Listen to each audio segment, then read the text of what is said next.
Conspiracy against Christianity.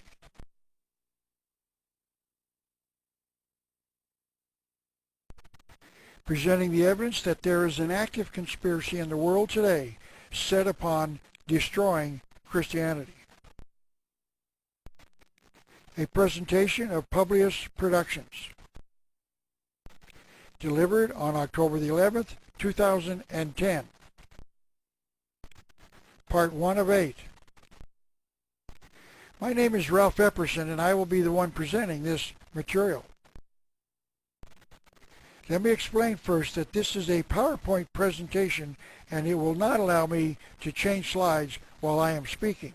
So this might sound a little disjointed, and there will be short gaps while I am changing slides.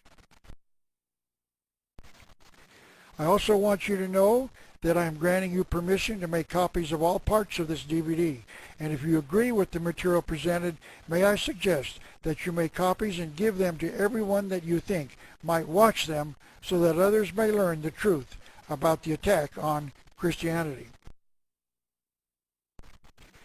I'm going to speak about the organized conspiracy dedicated to one purpose, the destruction of Christianity on all continents of this earth.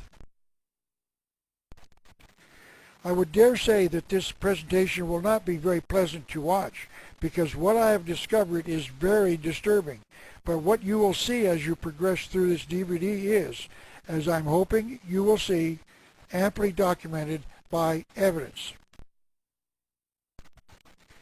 And let me make the point that even if you are not a Christian, the destruction of Christianity will have a dramatic impact upon the way you live your life.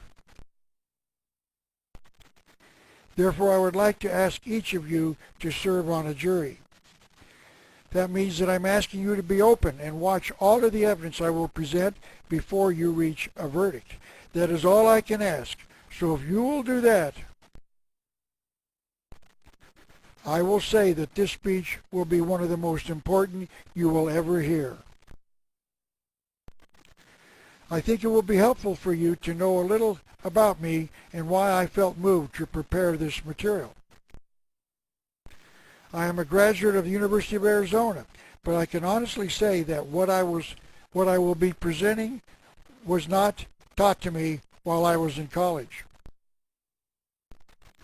I started reading what a friend of mine called revisionist history over 40 years ago.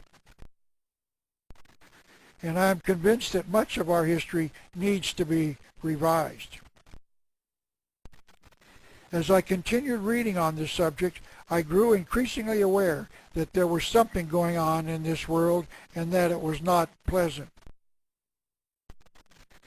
I wrote my first book entitled The Unseen Hand in 1985, and it is still being sold today. My second book is entitled The New World Order, and it is an examination of just what this thing is. By the way, both of these books are being sold in 6 European countries by independent publishers who asked for and received permission from me to publish it in their native language. My third book is entitled Masonry, Conspiracy Against Christianity, and it is the first book that I can find to ever document that worldwide Freemasonry has only one, quote, true purpose, unquote, the destruction of Christianity. And my fourth book is entitled Jesse James, United States Senator. This book will provide the evidence that Jesse, perhaps America's most famous outlaw, did not die in 1882, but lived to be 103 and died in 1951. And between those 2 years, Jesse was a major figure in America's past. For instance, did you know that Jesse James arranged for the murder of General George Custer at the Battle of the Little Bighorn in 1876? It is true, and it shows just how much of our history needs to be revised. And I've been honored to be a guest on 2 History Channel documentaries. The first was called Secrets of the Dollar Bill, and the second was Secrets of the Founding Fathers. Now, with all of that out of the way, I would like to start with something that is bearing on what I will be discussing, but will not seem to be relevant to the subject. But I think it will be a good starting place for what will follow. I thought you might like to know why many of our young people are wearing their baseball caps backwards today. Here is the regular way to wear a baseball cap with the visor in the front. And the reason there is a visor on the cap is to keep the sun out of the player's eyes as he plays the game. And to prove that I am right, that the reason these young people are intentionally wearing it backwards is because they're being taught to reject our modern-day civilization. Please consider this photograph. This picture should be labeled dumb. And this is why women burned their bras during the 1960s. They were rejecting modern-day civilization that expected women to wear them. And here is additional evidence. This is Karl Marx, the so-called father of communism, taken when he was letting his hair grow long as a way of showing the short-haired civilization that he was living in, that he was rejecting it in favor of communism, a new civilization. And this is a photograph of Albert Pike, perhaps the greatest Mason of all time, also letting his hair grow long as a way of showing his contempt for the civilization he was living in. And that is the first clue about why people want to destroy Christianity. We are going to live in a new civilization called the New World Order. And to do so, we have to reject the old world order by replacing it with a new one. And with that, I would like to get started. Now, I do not know what the level of understanding is of each of you watching this today, so please bear with me when I discuss things that you already know. What I will be covering is not only important to the Christian, it is important to every man, woman, and child in the world for reasons that I will attempt to make clear as I proceed. This subject will, of course, be of importance to every Christian, but it also means that it will be important to every Buddhist, every Jew, every Muslim, and every atheist as well. As perhaps you know, a book by author Dan Brown entitled The Da Vinci Code was published in 2003 and has reportedly sold 60 million copies and has been made into a major motion picture starring Tom Hanks. This book claims to be a work of fiction, but many who read it will certainly believe it is real and will therefore question the teachings of the Christian Church. So the question is, why did Dan Brown write it? And his book answers that question. Mr. Brown has the villain in his book say this on page 235. Almost everything our fathers taught us about Christ is false. And he explains why this is so on page 231. Mr. Brown has his villain say, the Bible is a product of man, not of God. And on page 256, he has the same villain say this. What good is a documented genealogy of Christ's bloodlines? Historians could not possibly confirm its authenticity, no more so than they can confirm the authenticity of the Bible. Let me just take a few seconds to explain just how wrong both of those statements are. This is a book entitled The Bible is History, written by Werner Keller, published in 1956. The book claims that over 7.5 million copies have been sold throughout the world. and says that the book is a confirmation of the book of books. How science has revealed the astounding truth behind the mysteries and miracles of the Bible. So Dan Brown is categorically wrong. The premise of Dan Brown's book is that Christianity has been concealing a secret from the world.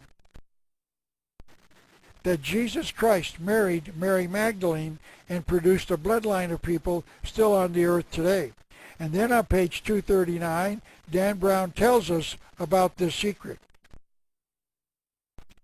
It is so powerful that if revealed, it threatens to devastate the very foundations of Christianity. And on page 267, the villain says, I will tell you what will happen if the documents get out. The Vatican, meaning Christianity, will face a crisis of faith unprecedented in its 2 millennium history. And then Dan Brown revealed the secret by publishing his book. That must mean that he wished to devastate Christianity. But the question as to why Dan Brown released the subject has not been explained by anyone that I know of. So I shall try to answer it during this speech. U.S. News and World Report did a series of articles on the book on May the 22nd, 2006, and they interviewed a Catholic priest in Forest Hills, Pennsylvania. The priest said ordinary believers were being deceived by the pseudo-history in that book. The fiction passed off as history undermines what Christianity is all about. Then they quoted an American Catholic Monsignor as saying, in the short run, a number of people will be confused. The better way of countering the potential impact on Christian believers is to give good information to refute the bad. And I agree, and that is why I am delivering this speech today. I will be attempting to give good information to refute the bad. Mr. Brown gave an interview on National Public Radio in 2003 and said that all of the characters in action are fictional, but that the ancient history and the secret documents are all factual. And we shall examine that to see if he was telling the truth as we progress through the speech. And Mr. Brown explains on page 389 and 390 that the secret has been concealed inside 3 major societies, secret societies. Volumes have been written about the ties between 3 secret societies: the Masons, the Knights Templar, and the Priory de Sion. But Dan Brown is not the only one writing books about the lineage of Jesus. This book, entitled Holy Blood, Holy Grail, was written in 1982 by these 3 authors: Henry Lincoln, Michael Bagent, and Richard Lee. It appears as if this is primarily the source for the strange conclusions reached in Mr. Brown's book entitled The Da Vinci Code. This book has been translated into more than 20 languages, so it too has had a dramatic effect on the thinking of the people of the world. Let me start by saying that these 3 writers also made some shocking statements, like this one taken from page 19 of their book. So far as the New Testament is concerned, there is nothing that can be definitely proved. It cannot even be proved that Jesus ever existed. I'd like to address that claim before I start with the others.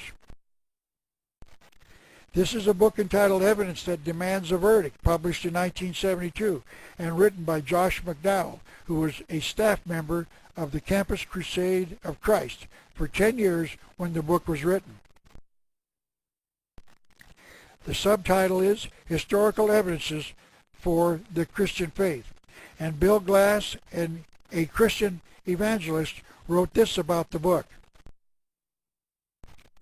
It is probably the finest reference book in the field of apologetics that has ever been written. I would like to discuss 7 non-biblical sources on the historicity of Jesus. The first is Tacitus, who wrote in 112 AD, but was born in 52 AD, shortly after Christ completed his ministry. He wrote,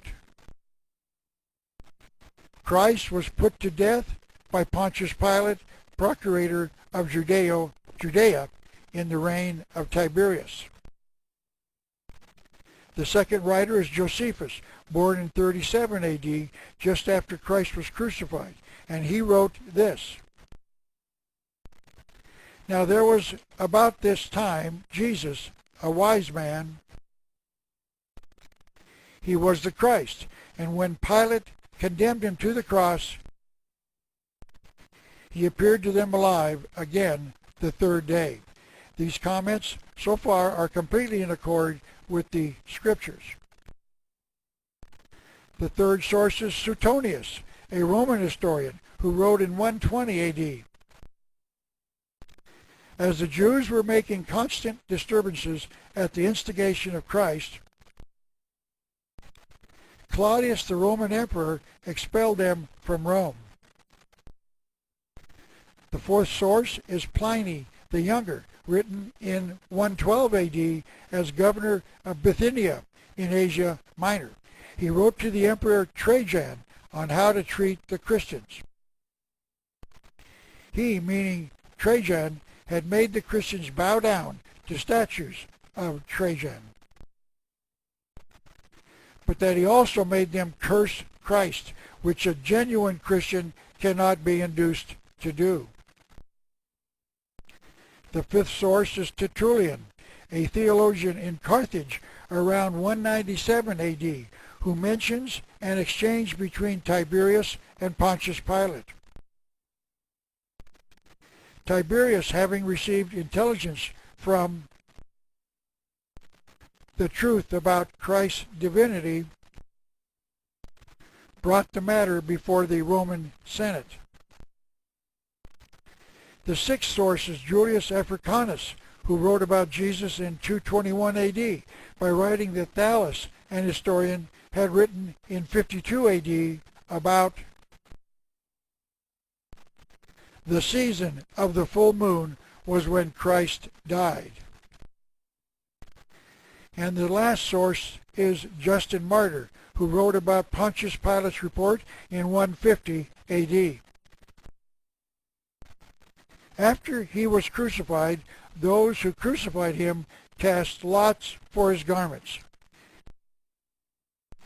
And later Justin Martyr addressed the life of Jesus with this comment, that he performed these miracles may easily be satisfied from the acts of Pontius Pilate. So here are 7 writers, all of whom lived close to the times of Jesus, saying that he was real, and in fact that Jesus did, in some cases, exactly what the Bible said he did. But apparently Dan Brown and the 3 writers of the book entitled Holy Blood, Holy Grail didn't read Josh McDowell's book. And maybe I add my own research into the reality of Jesus Christ. The Shroud of Turin is real. It is the actual burial shroud of Jesus Christ. Modern science has proven that man, even with all of today's technology, cannot duplicate the shroud. In other words, it is a miracle. It is not man-made. Science has proven that this is the actual face of Jesus Christ as revealed on the Shroud of Turin. and that those reports that carbon dating proved that it was made sometime between 1290 and 1350 AD are false. An actual fraud was perpetrated against the people of the world by fraudulent scientists and clerics. If you want to see the evidence of that, may I suggest that you watch my DVD entitled The Shroud of Turin, because I prove without a shadow of a doubt that the cloth is genuine. This is a book entitled The Bloodline of the Holy Grail and subtitled The Hidden Lineage of Jesus, revealed by Lawrence Gardner, published in 2001. Mr. Gardner's credentials on page Roman numeral 2 state that he is a Knight Templar of St. Anthony, but it is not clear if this order is the same as the Knights Templar he discusses in his book. Mr. Gardner has some additional things to devastate the Christian faith beyond what Mr. Brown wrote. He says that Jesus was married to Mary Magdalene on September the 3rd, 30 AD, and was crucified on March the 20th, 33 AD. And on September the 15th, 33 AD, Mary gave birth to a daughter named Tamar, meaning palm tree in Hebrew. By the way, others have said that his daughter's name, if she existed, was Sarah. And sometime in 37 AD, Jesus had a son also named Jesus. And in 44 AD, Jesus had another son, and he was named Joseph after his grandfather. Now I want to make it clear. There is not one shred of biblical and historical evidence that any of these claims are true. So we were left with only two options. You either believe God or you believe Dan Brown and Lawrence Gardner. And I want to make this clear as well. I believe God because he was an eyewitness. So during this speech, we will examine these secret societies to show you the reason why Brown wrote the book. I believe you will be just as alarmed at what Dan Brown is not telling us as you will be by what he is. I want you to know that I believe that this series of messages will alter the way you view history. I would also like to explain that nothing you will be exposed to in this presentation will alter in any way your traditional views of Christianity.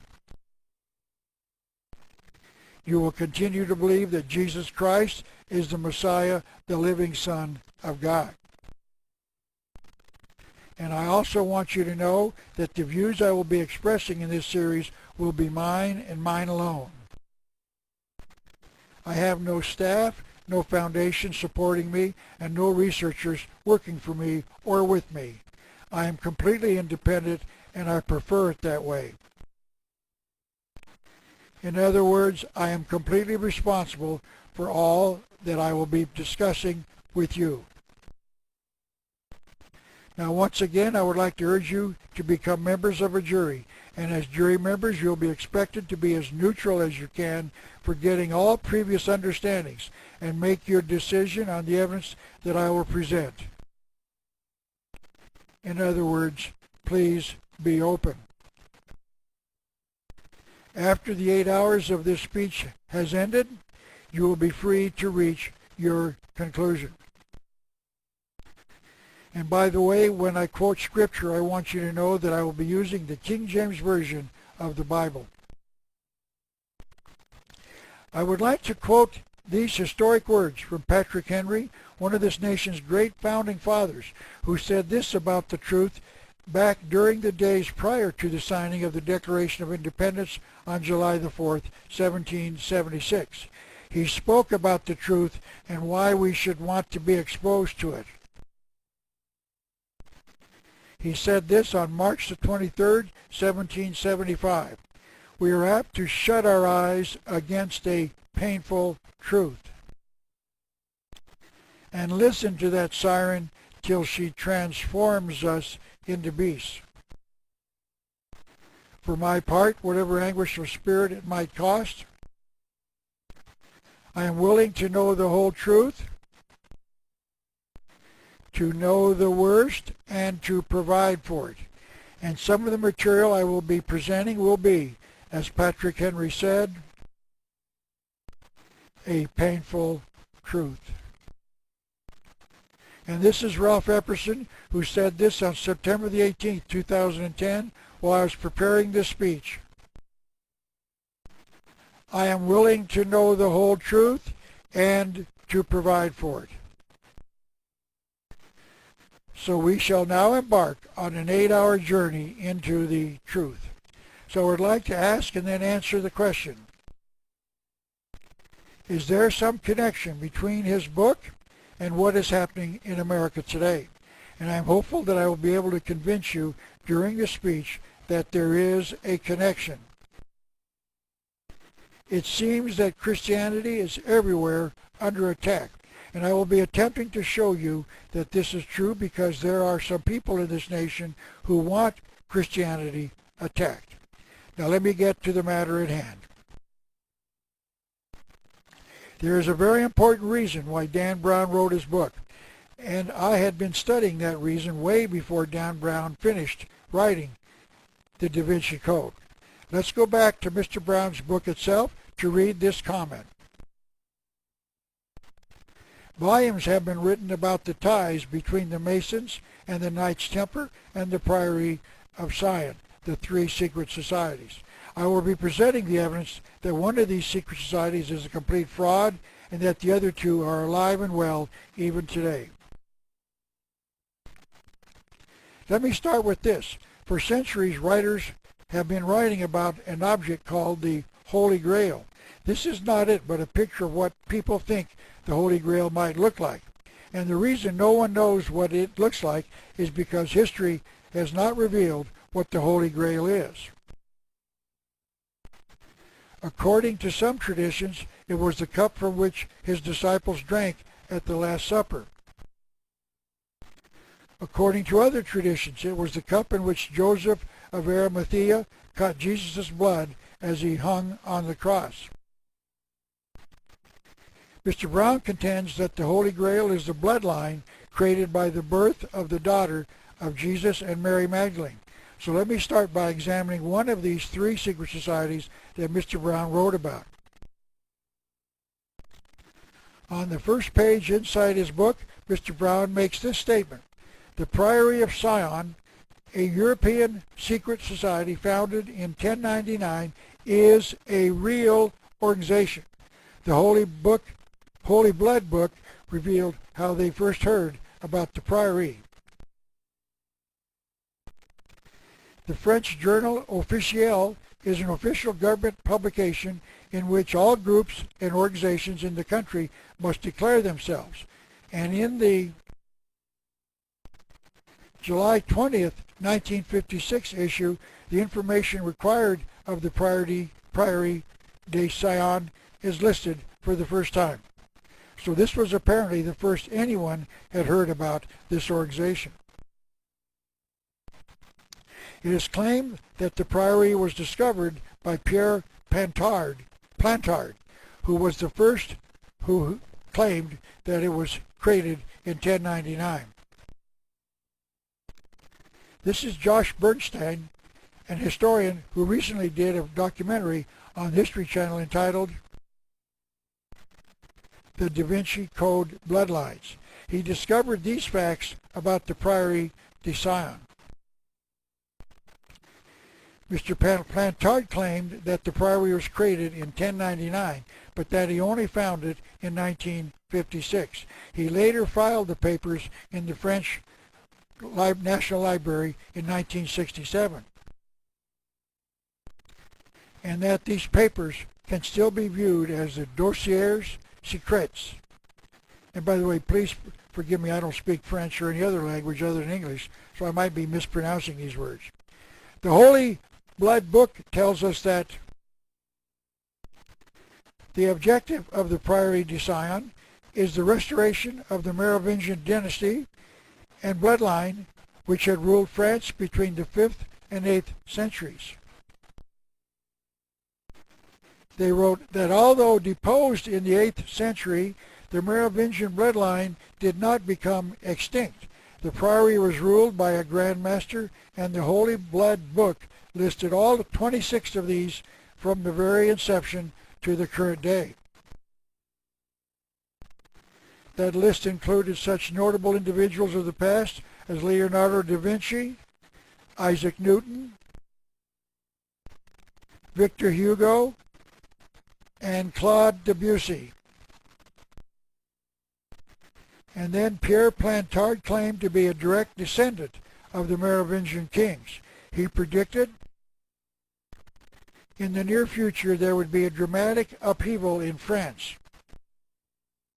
a radical change in French institutions, which would pave the way for the reinstatement of the monarchy. So that means that if the Merovingian line was placed upon a new throne of France as kings, guess who would become the new king? King Pierre Plantard. Isn't that an interesting coincidence? But in 1993, Mr. Plantard stated under oath that he had made the entire thing up. So Mr. Brown's assertion that the Priory of Sion, a European secret society founded in 1099, is a real organization is patently false. Mr. Brown did not do his homework. He wrote his book in 2003, and it was 10 years after Mr. Plantard stated under oath that he made the entire thing up. But that is not all.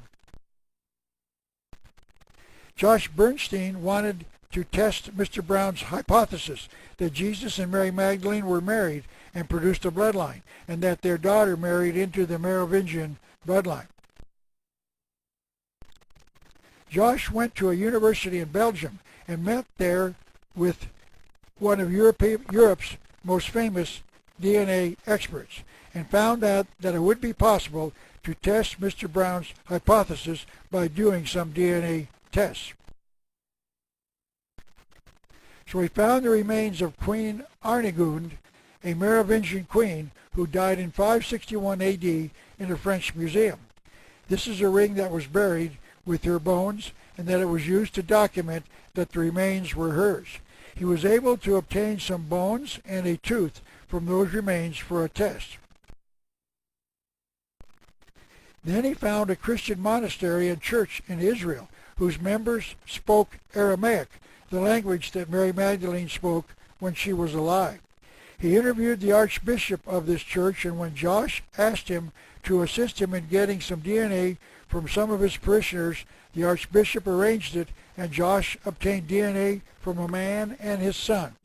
Josh then took the bone samples and the DNA from the two church members back to Belgium and gave them to the DNA tester. Josh returned sometime later and got the results from that doctor. There was no Middle Eastern DNA strains in the DNA taken from Queen Arnegunde. And if she had DNA from the bloodline of Jesus, those strains would have shown up. Therefore, modern DNA tests prove that Jesus did not father a child who married into the Merovingian bloodline. At the end of the program, Mr. Bernstein said, "The Da Vinci Code is a very clever interweaving of fantasies and legends that have evolved during the last 2,000 years. His book is more fiction than fact." So Mr. Brown's statement that the Priory of Sion is real is an enormous lie. His statement that Jesus married and produced a female child is an enormous lie. The Da Vinci Code book says that the Priory of Sion created a military arm called the Knights Templar. The Holy Blood book tells its readers just how important the Knights Templar are. At their zenith, they were the most powerful and influential organization in the whole of Christendom, with the possible exception of the papacy. So the Knights Templar were founded in the early 12th century. The three authors of the Holy Blood book tell us one day in 1118, the founders of the Knights Templar the founder presented himself with 8 comrades at the palace of the King of Jerusalem with the stated objective: they should keep the roads and highways safe in Jerusalem for the protection of the pilgrims visiting the city. No one seems to question how 8 men, even as valiant as these men were supposed to be, could keep the roads safe in a city the size of Jerusalem. But Ralph Epperson does. But the king agreed, and the Knights Templar started to perform that function. However, the 3 authors of the Holy Blood, Holy Grail book wrote this about that offer and acceptance. There is no record anywhere, not even later, of them doing anything to protect pilgrims. So the Templars must have had another mission. And according to page 212 of the book written by Lawrence Gardner, they did. Deep beneath the Temple of Solomon was the great stable complex of King Solomon. To open up this room was the secret mission of the Knights Templar, for it was known to contain the wealth of the Old Testament Jerusalem. So someone knew that the Jewish people had left a fortune underneath the original Temple of Solomon. None of the writers I read have written how the Knights Templar learned of this treasure, but somehow they found out about it. One of the clues surfaced in or around 1947, when thousands of fragments of biblical and early Jewish documents were discovered in 11 caves near the site of Kir Bet Kum Ran on the shores of the Dead Sea. They are called the Dead Sea Scrolls. And one of those scrolls is called this copper scroll, which makes explicit references to great quantities of bullion, sacred vessels, and treasure of an undetermined king left underneath the Temple of Solomon. So it seems to be that someone found out about it and then developed a phony excuse to be there and dig into the ground underneath the temple. And on page 215, Mr. Gardner tells us when it was found. By 1127, the Templars' search was over. They had retrieved an untold wealth of gold bullion and hidden treasure, and they say that it was in 1127 that the Templars returned to Europe. So all 3 of these books claim that the Templars were the group who founded international banking. I would like to spend a few minutes explaining what an international banker is, if this is a new term to you. Your local bank loans money to individuals and corporations. An international bank loans money to governments to finance their national debt. And just like your local bank charges you interest when you borrow money, the international bankers charge nations interest on the money they lend to them. So these authors were claiming that the Knights Templar founded the international banking fraternity. And the authors of the Holy Blood book tell us just how they extended their involvement. They became the bankers of every throne in Europe. Perhaps the greatest warning I can give you about the danger of international bankers was voiced by two of our founding fathers. The first was stated by Thomas Jefferson, America's third president, who warned us about international bankers. It is incumbent on every generation to pay its own debts as it goes, a principle which, if acted upon, would save 1/2 of the wars of the world. What he was saying was that bankers love wars because they are expensive, and governments borrow money from international bankers to pay for them. The bankers then loan both warring nations the money to fight it, and then charge the nation's interest. And according to Jefferson, if we didn't have international bankers, we wouldn't have 1/2 of these wars. This thought was echoed by Benjamin Franklin, who told us why we should not borrow money. The borrower is the slave to the lender. And that is why I agree with Thomas Jefferson and Benjamin Franklin. Now, when you loan money to the government, you make certain that the king pays you back, not only the principal, but interest as well. And the way you make certain the king pays is you let him know you finance the nation on his border. And if he doesn't pay, he will encourage the king in the neighboring nation to declare war on the first king. And then the banker will collect the money he is owed himself after the first king is deposed. This threat makes the first king a little nervous because he knows that the banker is telling him the truth. That makes the banker the real king of both nations. And to illustrate this power, the authors of the Holy Blood book wrote this story. In 1252, Henry III of England, who lived from 1216 to 1272, dared to challenge them, threatening to confiscate certain of their domains. He said, "You Templars have so many possessions that you rave with pride and haughtiness." And the master of the Knights Templar replied, "What sayest thou, O king?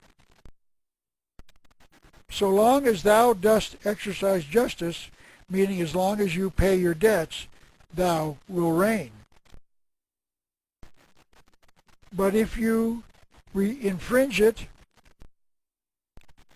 thou will cease to be king."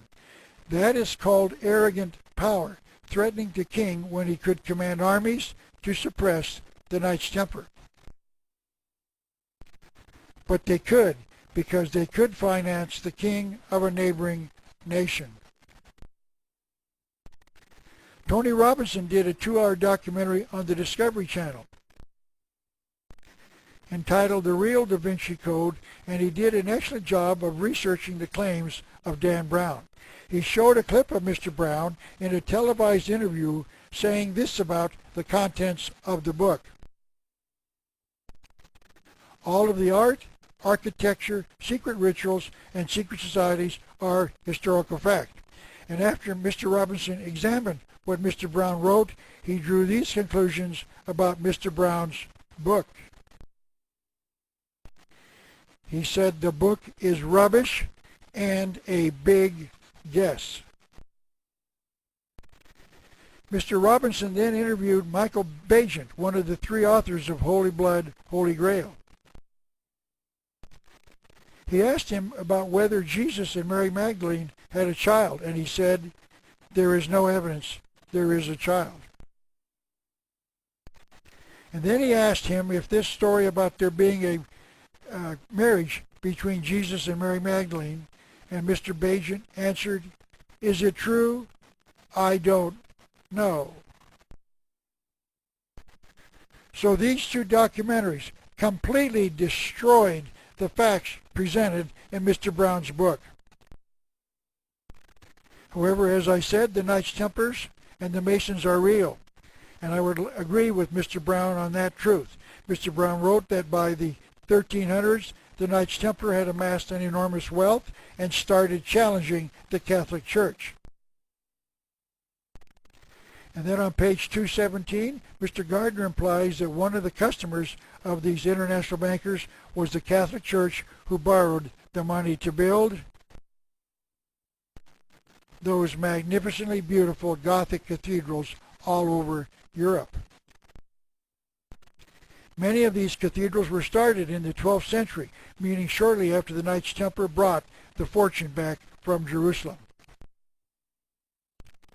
So this, according to these two writers, the money borrowed from the Knights Templar was used to build these cathedrals all over the world. And it is they who became the international bankers of the world. So the second of these secret societies mentioned by Dan Brown, the Knights Templar, is real. And as we shall see, so are the third, the Masons. And they are the reason we must examine both of them in some detail, because they are major players in the history of the world. First, let me start the explanation about the Masons. This is a very interesting book entitled Born in Blood, written by John Robinson and published in 1989. The book provides the evidence that the Knights Templar are the father to the Masonic lodges. And I will first explore the link between the Knights and the Masonic Lodge. He confirms that the Knights were formed in 1118 in Jerusalem in the aftermath of the First Crusade. The Knights came upon criticism in 1307, and on Friday the 13th of October, orders issued by King Philippe IV were sent out to arrest as many of the Templars as possible. On November 22, 1307, Pope Clement V issued the papal bull entitled Pastoralis Preeminente, stating that the charges against the Templars appeared to be true. The Knights were arrested and imprisoned, and on March the 14th, 1314, Jacques de Molay, the Grand Master, meaning the president of the Knights Templar, was burned at the stake in front of the great cathedral of Notre Dame in Paris, France. And on page 224, Mr. Gardner provides us with a possible motive for the burning of Mr. de Molay. King Philippe IV owed a great deal of money to the Knights and was practically bankrupt. With papal support, King Philippe persecuted the Templars in France and endeavored to eliminate the order in other countries. He wanted to gain the control of the wealth of the Knights Templar to eliminate the heavy debt he owed them. The king did not achieve his primary objective, for the treasure remained beyond his grasp. A majority of the treasure was hidden away in the treasury vaults of Paris. Knowing that Pope Clement V was a pawn of King Philippe, de Molay arranged for the Paris treasure to be removed. In a fleet of 18 ships, most of which sailed to Scotland. Mr. Robinson on page 165 of his book supports the statement made by Mr. Gardner that the Knights Templar had 18 ships, but he adds another intriguing piece of history. The ships provided the means to make a living, for the ships were ideally suited for piracy. Could it be that all of those pirates in the past were in truth members of the Knights Templars? Is it possible that Errol Flynn and all of the other actors who portrayed pirates were in fact portraying members of this secret society? I think so, and that is why there were so many movies made about their exploits. Mr. Robinson amplified his statements by connecting the pirates to the Masonic Lodge on page 17 of his book entitled Born in Blood. A Master Mason, meaning a third degree, is told in his initiation rites that the degree will make him a brother to pirates. So the Masons acknowledge the pirates as being Knights Templars as well. Mr. Robinson then provides the reader with a story proving this. In 1813, a Freemason was captain of a merchant ship that was taken by a pirate. In desperation, the captain gave the grand hailing sign. I will explain what this sign is in more detail in a few minutes, but just for now, I will say that it is a sign that one Mason gives to let another Mason know he's one of the brothers. The sign was recognized by the pirate chief, who returned the Masonic captain's goods and sent him on his way. Please remember this story. It is our first clue that Masons protect their fellow Masons no matter what the cost. It will play an important part in our study a little later. Now let me return to the Knights Templar. As we just learned, the ship sailed to Scotland, and it was in Scotland that the Knights Templar gave birth to the Scottish rite of Freemasonry. It is an interesting question as to why the Knights Templar felt they could escape the punishment of many of the kings in Europe who were arresting their membership. The three authors of the Holy Blood Book tell us the papal bulls dissolving the order were never proclaimed in Scotland. So many English and French Templars found a Scottish refuge, and that fact will play an important role in what we shall soon cover. Legend says, as I said, that as de Molay was being burned at the stake, he called down a curse on Philippe of France and upon all of his family for 13 generations.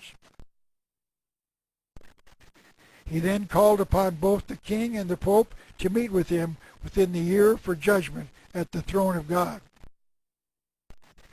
Clement V died in the following month. I'm sorry, I didn't mean to laugh. This is not funny, it's serious.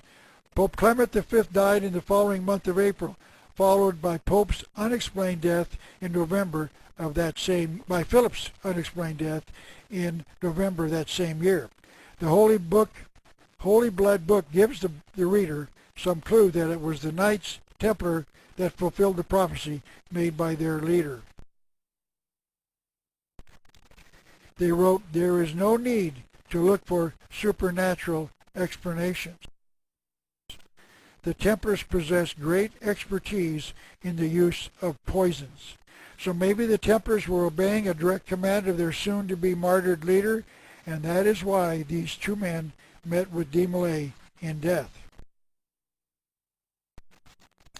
This is a book entitled Paolo VI, a book about Pope Paul VI, who was the Catholic Pope from 1963 to 1978. This book was published in Italy in 1998 and was sent to me about a year ago by a Catholic priest who had a working knowledge of Latin but not of Italian. This book appears to claim that this Pope was a member of the Masons, and the priest could not confirm that because his knowledge of the Italian language is not adequate. This is a color drawing of a three-tiered crown, apparently symbolic of the dominion of the Catholic Church over heaven, earth, and the spiritual world. I presume the keys are symbols of the keys of heaven, believed to be given to Peter and the Catholic Church by Jesus. This is a drawing of Pope Gregory the Great wearing the triple-tiered tiara, so it is a crown worn by popes. But there is one very puzzling picture and caption in this book. This picture shows the Pope carrying a three-tiered crown to the tomb of Jacques de Molay. This is a very strange event in the history of the Catholic Church, since it was the Catholic Church that burned de Molay at the stake in 1314. So it appears as if the Pope was providing de Molay with the recognition of his earthly power. As I said, this is a very strange photograph. Now let me return to the Masons and the Knights Templar. From the 1300s on, however, there is little to connect the Knights Templar with the Masons. But it is known that the Masons had existed for hundreds of years before the official date of their founding on June the 24th, 1717. This is the date when the Masons claim organized Freemasonry started, when 4 Masonic lodges joined together to form the Grand Lodge of England. John Robinson was not a Mason when he wrote his book entitled Born in Blood, but later became a 33rd degree Mason, the highest degree attainable. And this is how he connects the Knights Templar and the Freemasons. The Knights Templar formed a secret society of mutual protection that came to be called Freemasonry. And the main Masonic body in the United States is called the Scottish Rite of Freemasonry. So it is certainly conceivable that these men could have formed the Scottish Rite. Now let me show you a little about the Masons. First of all, it is vital in my opinion that we learn all we can about the Masonic lodges. The authors of the Holy Blood book told us this on page 22. Freemasonry is of vital importance to any history of 18th century Europe, as well as to the founding of the United States.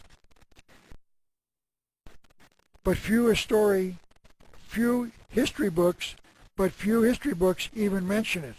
I would say that most Americans know little or nothing about this group, and yet historians are saying we should know all about them. And as we continue our study of the Masons, I'm hopeful that you will see the reasons why we know so little about them. First, let me provide you with some evidence that Dan Brown is a member of the Masonic Lodge.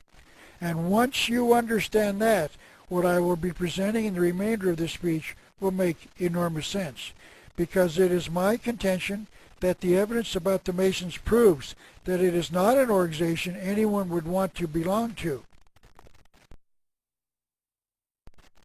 This is my copy of the Da Vinci Code book. The publishers printed 4 different versions of the same book. The regular paperback, the trade paperback like the one I bought, the glossy tabletop version with pictures of the pertinent locations and paintings discussed in the book, and the hardbound cover. The hardbound had a dust cover on it, and the publishers printed 4 paragraphs on the 2 inside portions, 2 on each end. This is the color copy of those 2 flaps, made by a friend of mine who purchased the hardbound copy and then scanned it and sent me a color copy. And this is a close-up of the first paragraph.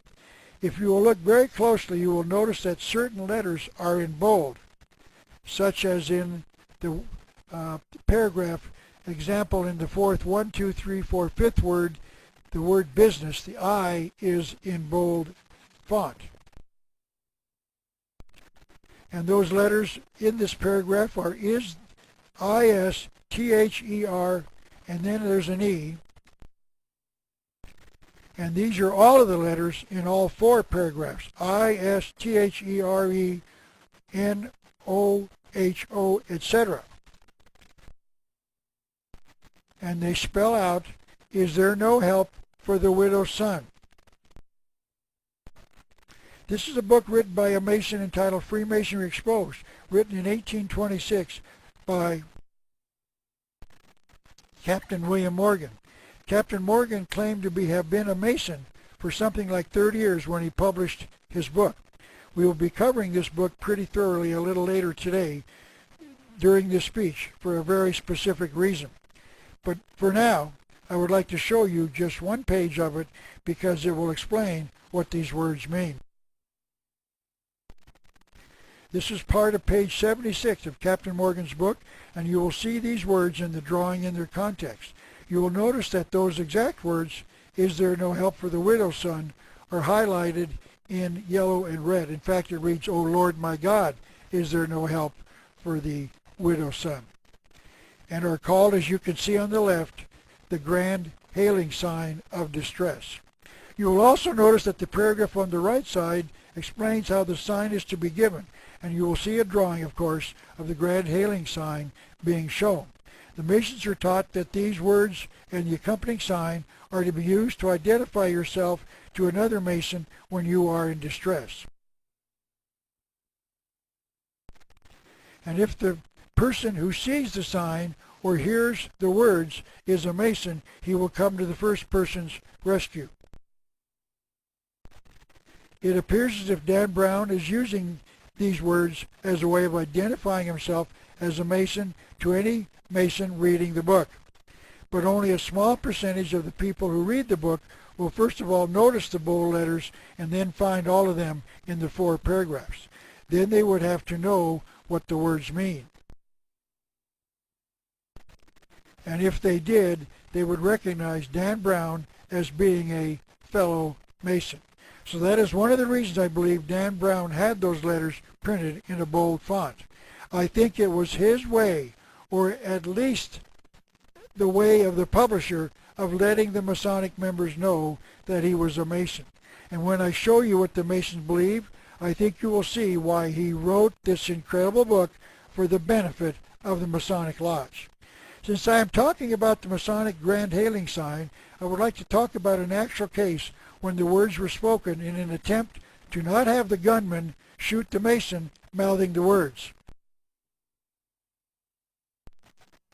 This is Joseph Smith, the founder of the Mormon Church. Mr. Smith was born in 1806 and founded the Mormon Church in 1830.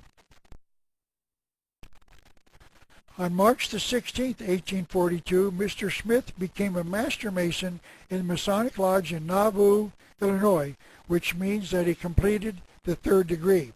On May the 4th, 1842, about 2 months later, Mr. Smith released the endowment ceremony, the, quote, sacred but not secret temple ceremony, end quote. Bruce McConkie, one of the apostles of the Mormon Church, said in 1966 that the ordinances performed in the temple were given to the prophet Joseph Smith by revelation. Dr. Reed Durham, president of the Mormon History Association, has disagreed with that statement. He wrote that there is absolutely no question that the Mormon ceremony had an immediate inspiration from Masonry. And on June the 27th, 1844, Joseph Smith was shot to death in the jail in Carthage, Illinois. Apparently Smith recognized the shooters as being his fellow Masons. And knowing that they were there to kill him, and knowing that they were there to kill him, he started to say the grand hailing sign of the Masonic Lodge. Expecting to gain the protection its members are pledged to give a brother in distress. It was reported in the Mormon publication called Times and Seasons that he only got part of it out, saying, "O Lord my God," before he was shot down. John D. Lee, a key Mormon during this time, reported that Mr. Smith said the entire phrase, "O Lord my God, is there no help for the widow's son?" But in any case, the Masons continued shooting until Smith was dead. Now the question is, why would the Masons shoot their fellow Mason once he gave the grand hailing sign identifying himself as a member of the lodge? And the only answer that makes sense is that the Masons knew that the endowment ceremony reveals Masonic secrets, and that Mr. Smith had taken an oath as a Mason not to reveal any Masonic secrets when he joined the lodge. So in this case, the grand hailing sign did not protect him. But if he revealed Masonic secrets in violation of his own oath, the Mason knew that he could suffer a death penalty for having done so. Apparently, Mr. Smith did not connect the shooting with the fact that he released Masonic secrets in the endowment. Part 2 of 8.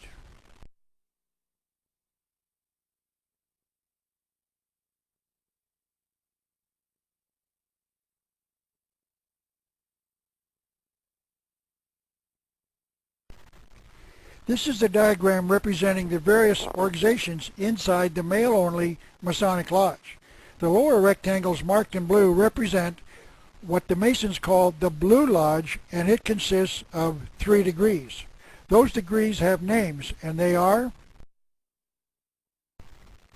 the first degree is called Entered Apprentice, the second degree is called Fellowcraft, and the third degree is called the Master Mason degree. While I am here, I will briefly discuss the rest of the Masonic organizations.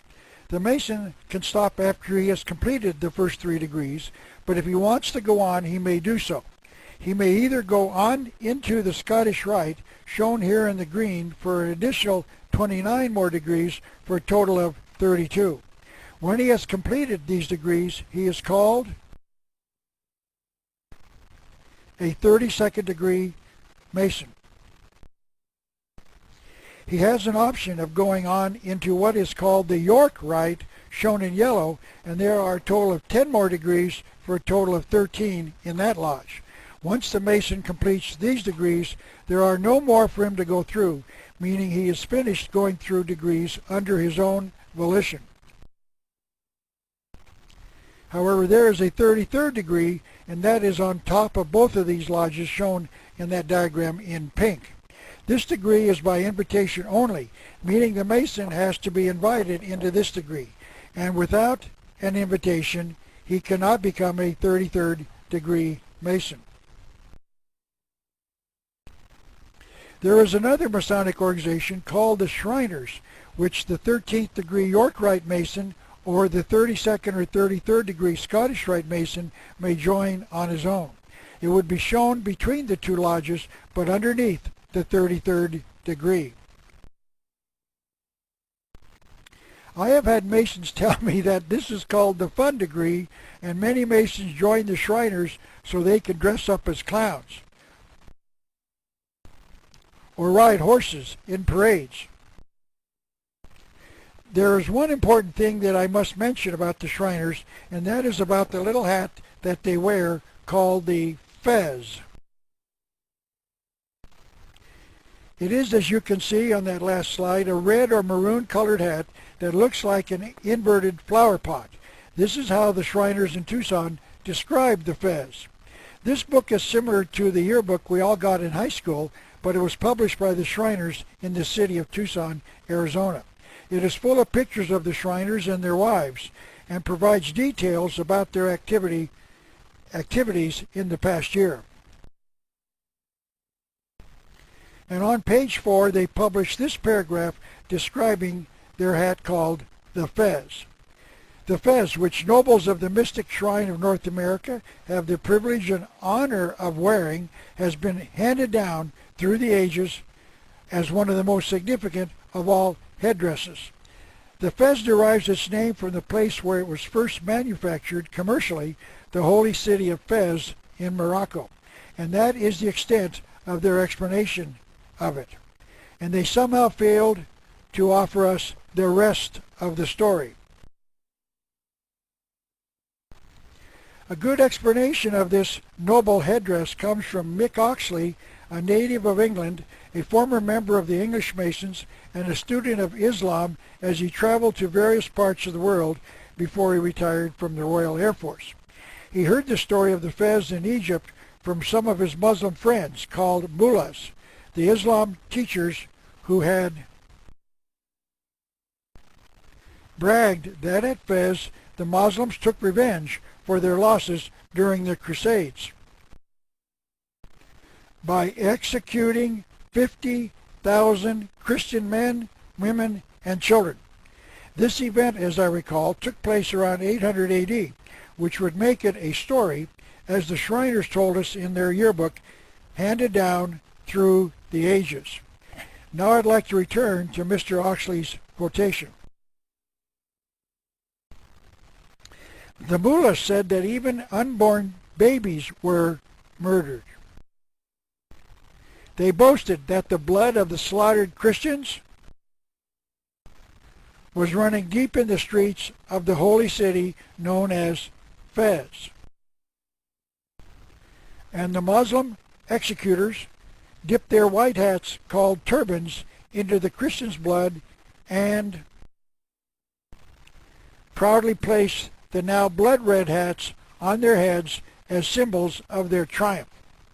Although Mr. Oxley was told they attacked the Christians in Fez as an act of revenge against the Christians for their losses during the Crusades, one can just as easily presume that the reason they attacked the Christians was because they did not wish any non-believers in the holy city they were founding. I did an internet search for the city of Fez on the internet and found this comment made several times. Fez is the spiritual, religious, and cultural center of Morocco. Fez was founded in 808, so it can be presumed that the Muslims had to purge their city of the Christians before they established their holy city. These hats, red hats, were known as fezes from that time forward, and the Shriners call those who wear the fez a noble. Yet the hats are in truth a symbol of the Muslims' victory over Christianity in the town of Fez, Morocco. And the Shriners claim that they have the privilege and honor of wearing this symbol of a victory over Christianity.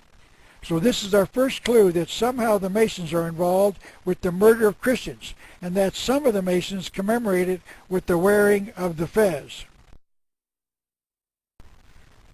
a symbol of a bloody victory over the Christians. And to show you that the fez can be a symbol of Lucifer, also called Satan the devil, let me show you a picture of the fez with the star of Lucifer, Satan the devil, on it. This picture is in a catalog of items for sale by a company that sells lodge paraphernalia to members. I will show you that this star, with one point down, is indeed the star of Lucifer, also called Satan the devil, a little later, as I discuss the use of stars in our past. This is a book by Jim Shaw, a 33rd degree Mason, and I shall cover it in more detail later in this series. However, Mr. Shaw was also a member of the Shriners, and he made a comment about their ritual. With the Quran, meaning the Muslim Bible, on the altar of the Masonic Lodge, we sealed our solemn oath. In the name of Allah, the God of Arab, Muslim, and Mohammedan, the God of our fathers. Notice that he said that Allah was acknowledged as being the God of our fathers.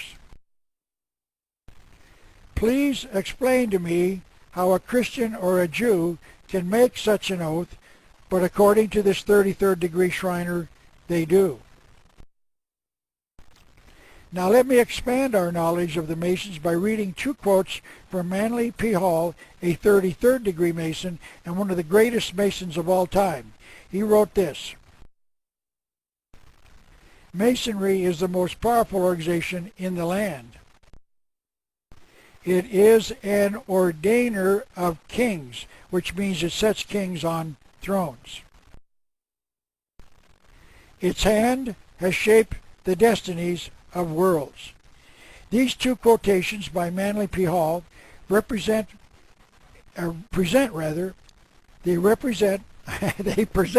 a completely different view of Masonry than most of the American people have, if they have any view about the Lodge at all. I will repeat that I believe it is fair to say that most Americans who are not members of the Masonic Lodge know little or nothing about this group, especially the conclusion that they are as powerful as Mr. Hall has stated. Some of the remainder of the Americans know a little, possibly because they know a friend, family member, or business associate who is a member. But even these people know very little about the Masons because they are a secret organization, choosing not to reveal what they stand for to non-members. I want to make this point while I'm at this juncture. I am not a Mason, nor have I ever been a Mason, nor have Masons broken their vows of secrecy and delivered these materials to me, and I have not stolen the Masonic books that I read. I have bought them from used bookstores or in many cases from a 32nd degree Mason in Montana who sells them to the public. So in that sense, the Masons are not secret. However, I would say that most Americans do not take the time to read their own literature. And since the Masons are secret, they do not tell us what goes on behind the closed doors of their lodges. Even a wife of a Mason cannot find out what her husband is taking vows to because he has sworn not to tell anyone.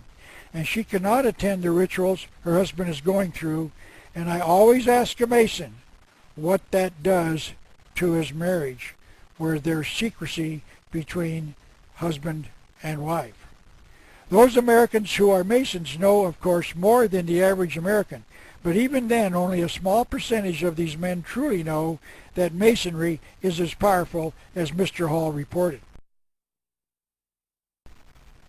So basically, the overwhelming majority of the American people and the Masons do not know much about the Masonic Lodge.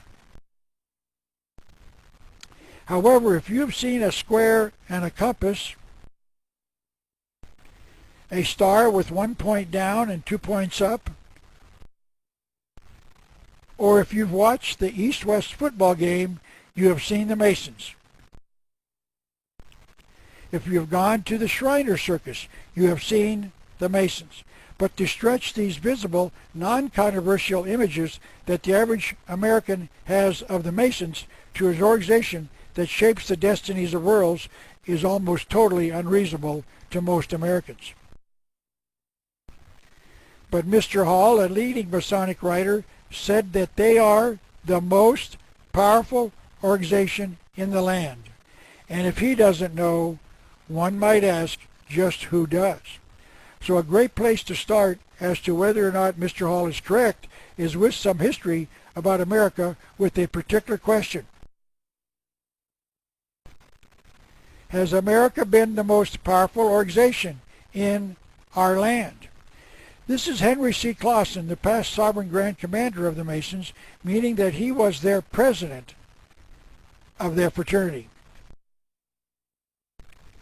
He wrote that 23 of the 39 signers of the Constitution were members of the lodge,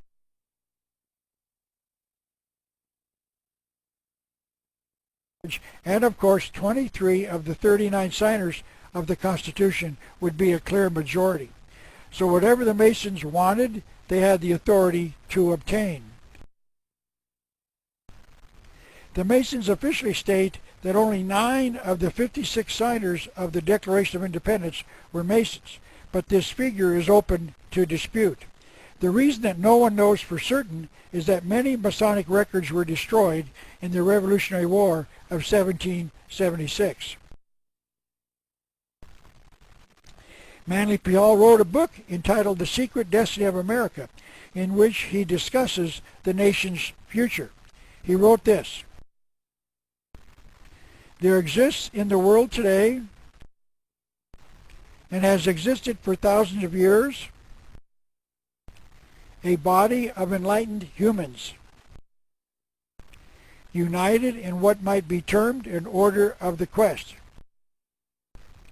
It is composed of those whose intellectual and spiritual perceptions have revealed to them that civilization, notice not just the United States, but civilization, worldwide civilization, has a secret destiny.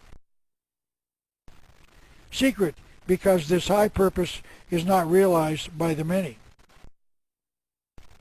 He also discussed the order of the quest in another of his books entitled The Secret Teachings of All Ages. Not only were many of the founders of the United States Masons, but they received aid from a secret body in Europe. Mr. Hall does not say who this secret body was, but it appears to have been the Illuminati formed by Adam Weishaupt in 1776, about the same time that the founders of this nation were creating the United States. Mr. Hall continued, this group helped them to establish this country for a particular purpose, known only to the initiated few. So America had a particular purpose, a secret destiny known only to the Illuminati, the Masons, and the Order of the Quest. Mr. Hall further told us who at least one of the group known as the Order of the Quest was. He wrote this on page 134 of The Secret Destiny of America. Benjamin Franklin spoke for the Order of the Quest, and most of the men who worked with him were also members. So the Order of the Quest, the Illuminati, and the Masons created this nation with a secret destiny not known to the average American. And then Mr. Hall tells his readers where the evidence of this conspiracy can be found. These are the two sides of the Great Seal of the United States, and both have been reprinted, as you can see, on the back of every American dollar bill. You can see those words underneath the two circles, meaning the Great Seal of the United States. Some of the information I will be sharing with you came from this book entitled The Secret Symbols of the Dollar Bill, published in 2004 and written by David Overson. Mr. Overson appears to be a member of the Masons, but he doesn't say that in the two books that he wrote that I have read. But his second book has an introduction in it from the Sovereign Grand Commander of the 33rd Degree Scottish Rite, so it is fair to presume that he is a member. These two circles were unanimously adopted in 1782 by our founding fathers, and the eagle side of the two circles has been officially used ever since. But the pyramid side was not really known to anyone until Henry Wallace, who was Secretary of the Agriculture and later was to become President Franklin Roosevelt's Vice President, saw the two seals together in 1933 and went to see the President with the suggestion that he put these two circles on the back of the dollar bill. President Roosevelt agreed, and then he instructed the Secretary of the Treasury, Henry Morgenthau, to accomplish that task, and they became part of our money in 1935. All three of these men were members of the Masonic Lodge. This is a picture of President Roosevelt taken from Life magazine showing him wearing his white apron, a symbol of his membership in the Masonic Lodge. I have found no Masonic literature which explains what the apron signifies, but I know that the Masons wear one during most of their initiation rites. For instance, this is a book entitled A Bridge to Light, given to me by the author Rex Hutchins. I will cover this book more in detail a little later in this series, but for now I want to show you the apron. For instance, these are the symbols of the fourth degree called the Secret Master.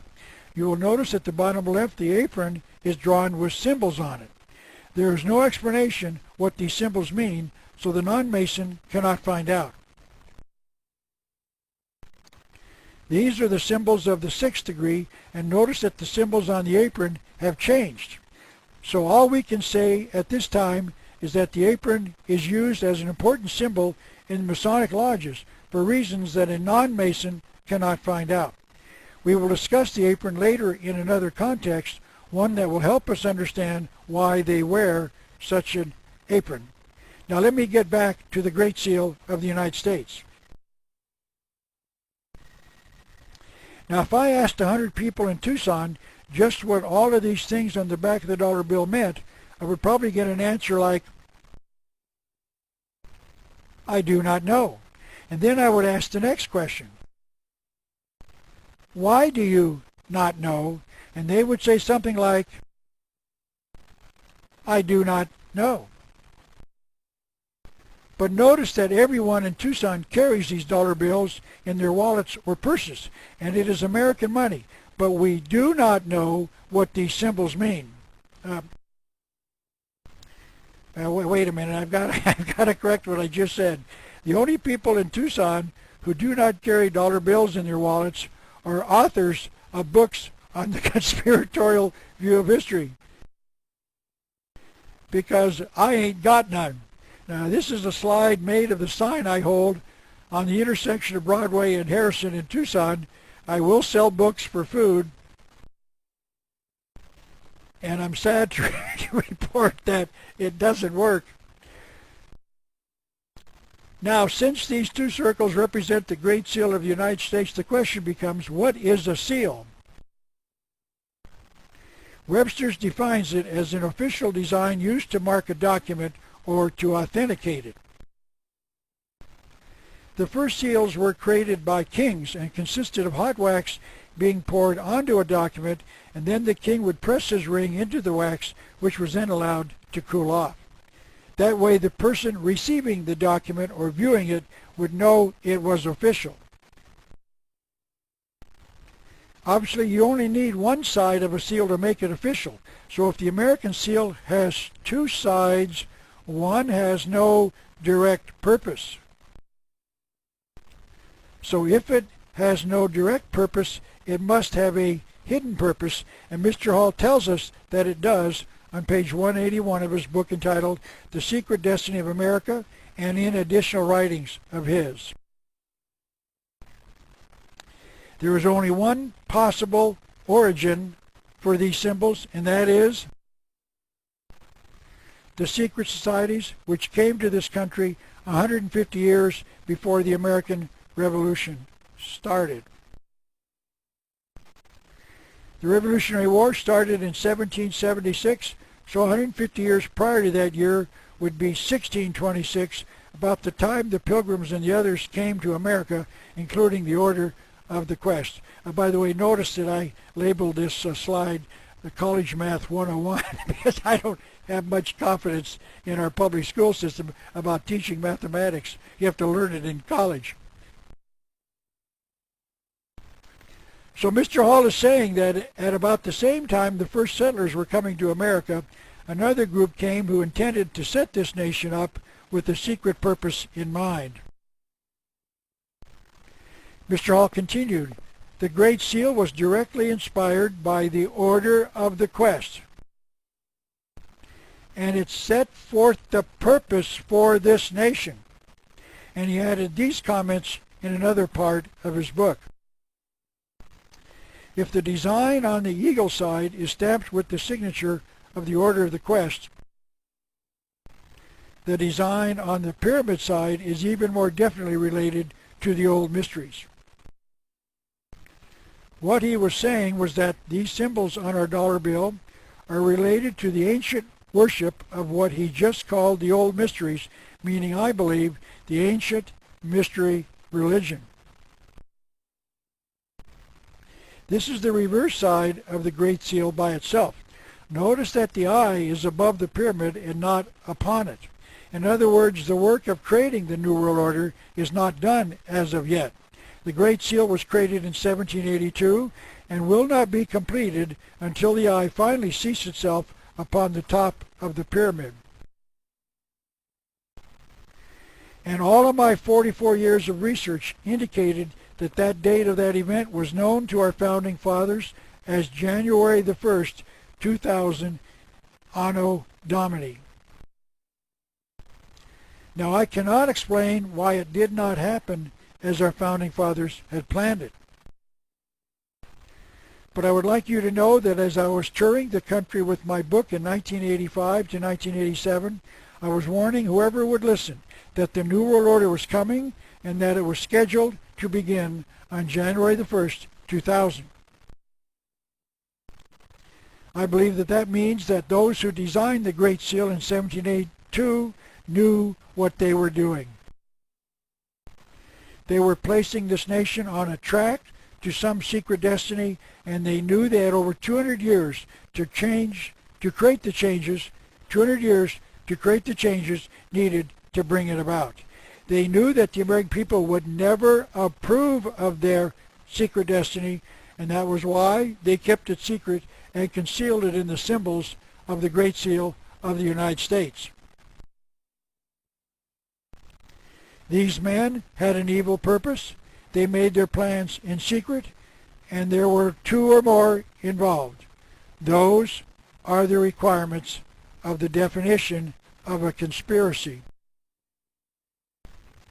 In fact, Webster's defines a conspiracy as a combination meaning two or more people meeting in secret with an evil purpose. And that is the word that describes the actions of our founding fathers. Now, you might remember that I read the words of Patrick Henry at the beginning of this series and how he warned us about a, quote, painful truth, end quote. Let me show you what our founding fathers committed this nation to.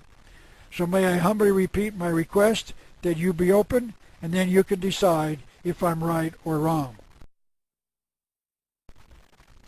Now let's examine the symbols in the Great Seal of the United States.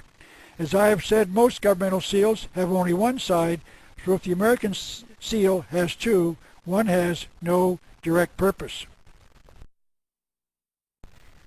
First, then, it becomes important to define the Latin phrases shown on the reverse side.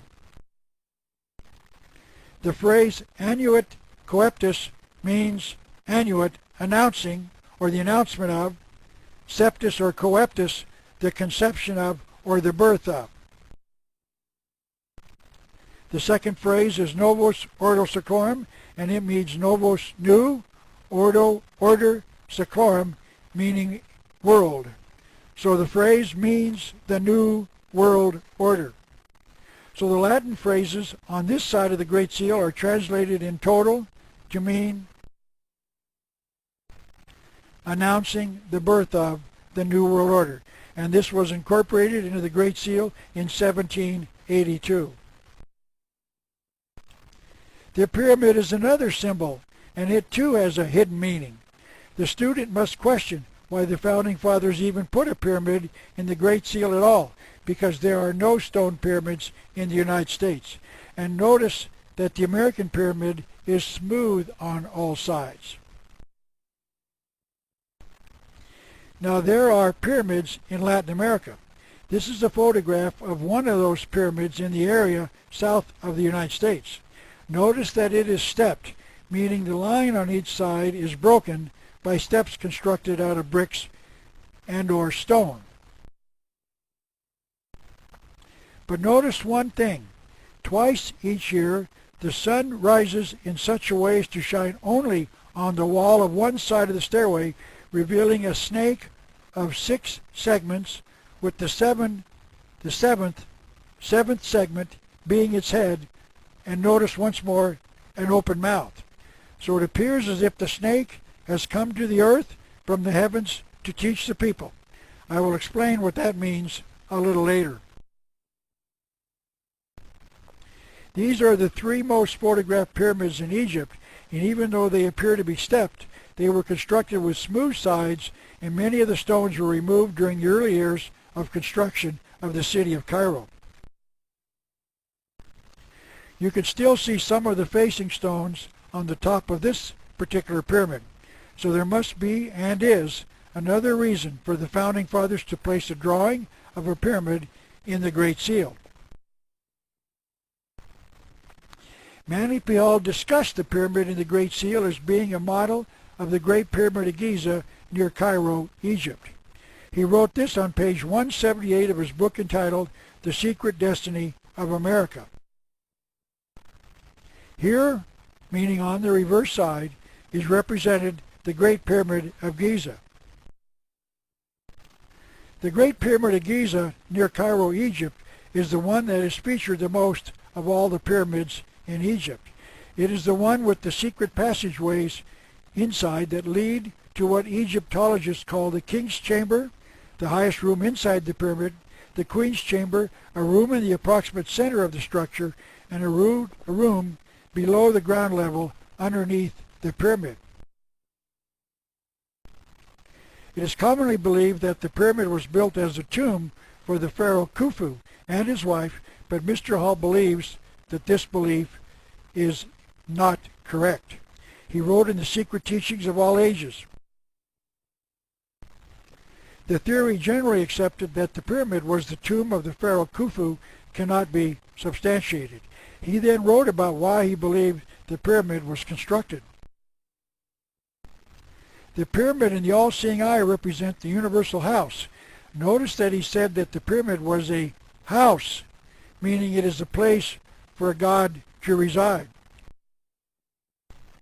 surmounted by the radiant emblem of the great architect of the universe, meaning the eye inside the triangle. So Mr. Hall is informing his readers that the pyramid was not built as a tomb, but was constructed as a house for a God to live in. And he named that God as being the great architect of the universe. And I will reveal the identity of that God a little later. This is Albert Pike, perhaps the greatest Mason of all time. You've seen this picture before. He added one more piece to the puzzle when he told his readers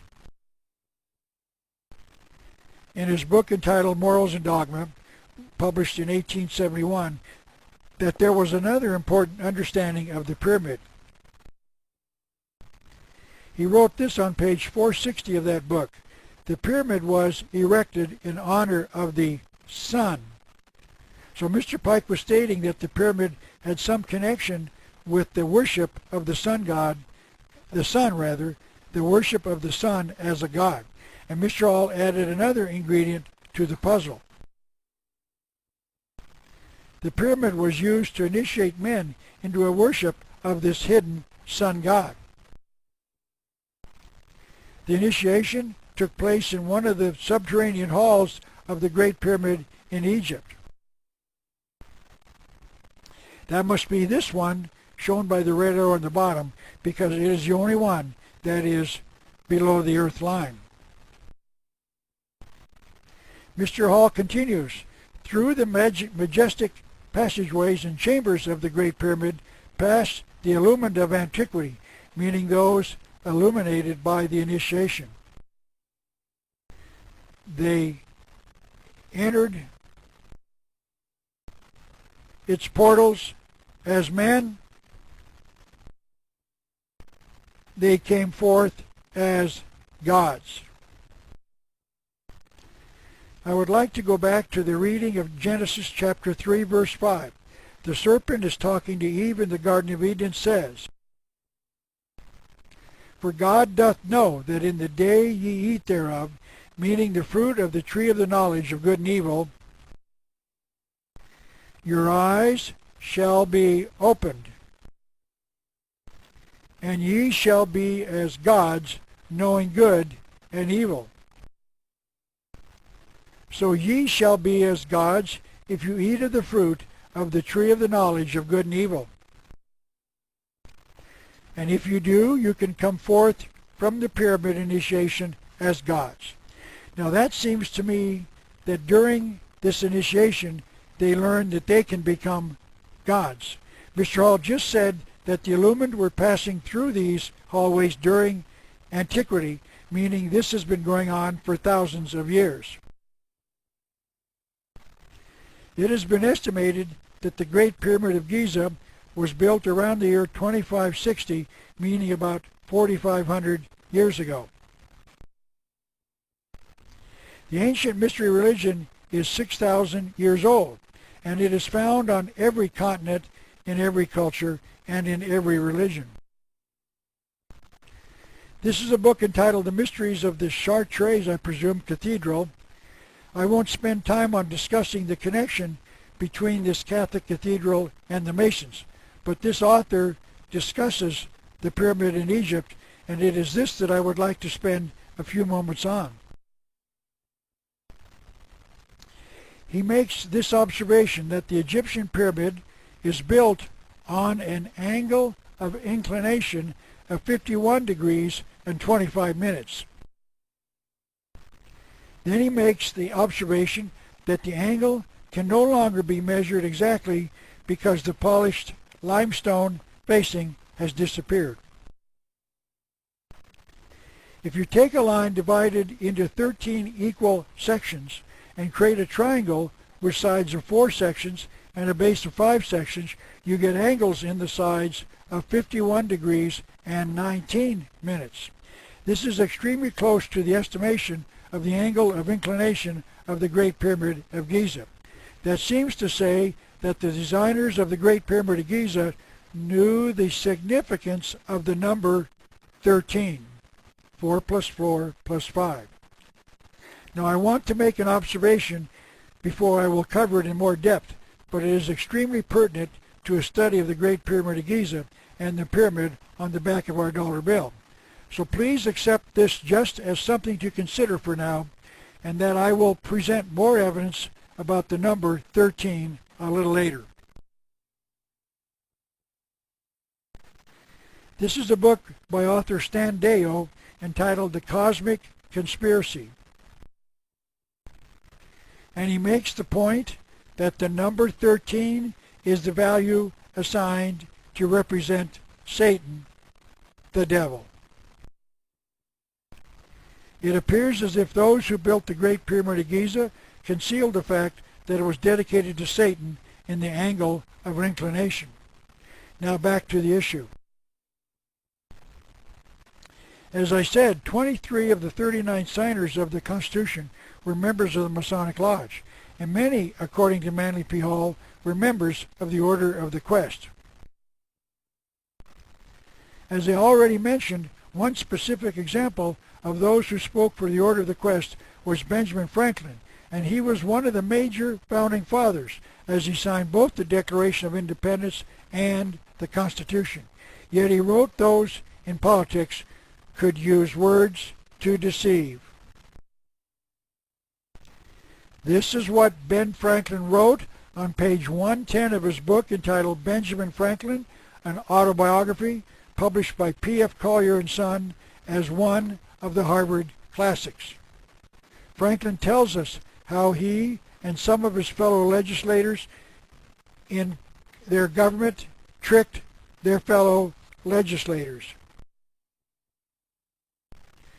He and some of his fellow legislators in Pennsylvania wanted to purchase some gunpowder, but they knew the Quaker legislators would not approve the purchase of such an article of war. So they voted an act for 3,000 pounds, meaning at that time the English pound, for the purchasing of bread, flour, wheat, and other grain. And after the legislation was approved, they bought gunpowder with the 3,000 pounds. Some of their fellow legislators objected, claiming that they did not authorize that. But Mr. Franklin told them that gunpowder was indeed other grain. They had just invented a way to conceal their trickery by hoping that the legislature would think that the phrase other grain was another ingredient or many ingredients of bread. And Mr. Franklin provided his readers with another example of their trickery and deceit. They wanted to purchase, quote, a great gun, end quote, presumably a huge cannon. They wrote up legislation to buy a, quote, fire engine, end quote, and the legislators voted for the fire engine. And Franklin used the approval to buy his great gun. As Franklin pointed out, surely a great gun is a fire engine. So one of America's leading politicians just wrote that legislators could use words to deceive. Was it a coincidence that Mr. Franklin was a member of the Masons? Not at all. In fact, he was taught that there were no absolutes like thou shalt not cheat your neighbors. And we'll cover that further in much more detail later. Please remember that Benjamin Franklin signed both the Declaration of Independence and the Constitution, and that he spoke for the Order of the Quest another secret society that concealed a secret destiny for America. Let me now return to the discussion of the Great Seal. The symbols of the Great Seal of the United States that they designed are concealing hidden truths from the American people. So these were the men who formed the government of the United States. Now let me show you a way you can tell who designed the Great Seal of the United States. This is the front side of the seal showing the eagle. Notice that above the head of the eagle is a 6-pointed star made out of 13 5-pointed stars. This is a close-up of that symbol. This 6-pointed star is the Star of David, the father of Solomon, the builder of God's temple in Jerusalem. But the Masons are not a Jewish organization. They are non-denominational in that they allow each member to believe in whatever God he chooses. But they do have a connection to the building of the first temple of Solomon, and I shall discuss that a little later in this speech. And here is some evidence that it is a Masonic symbol. This is a photograph of the Prince Hall Grand Lodge of Freemasons in Maryland. By the way, the Prince Hall lodges are for blacks and blacks only. This is the close-up of the building to the right, and you will see 4 of the 8 or 9 6-pointed stars on the top of that building. So you can see that the Masons use the symbol as a sign. They are cognizant that it is not the Star of David. And the reason they do is because of the hidden number 13 in the star itself. And here's my explanation, and only my explanation. Notice this. There are 6 outer points, meaning the triangles pointing away from the center, and 7 inner spaces inside the star. And of course, if you add the 6 points to the 7 areas, you get a total of 13. I have drawn in the 6 lines to make up the 6-pointed star above the eagle on the back of the dollar bill, and you will notice that it is made up of 2 triangles, one pointed down and one pointed up. Now we are going to transport these lines from the eagle side to the pyramid side of the Great Seal. And this is a slide showing you how it looks when you put the 6-pointed star down on the pyramid. Notice that the triangle with the eye in it points to a blank space between the 2 words annuit and septus. But the other 5 points point to 5 letters. A at 10 o'clock, presuming this is like a clock, 10 o'clock, A at 10 o'clock, S at 2 o'clock, N at 8 o'clock, and the second O in order at 6 o'clock, and of course M at 4 o'clock on the right-hand side. Those letters are together A-S-N-O-M. There is a word in a dictionary that describes the scrambling of letters in a word to conceal the actual word. M-A-S-O-N, and of course the word is anagram, and when you re-scramble the letters A-S-N-O-M, you get an anagram for M-A-S-O-N.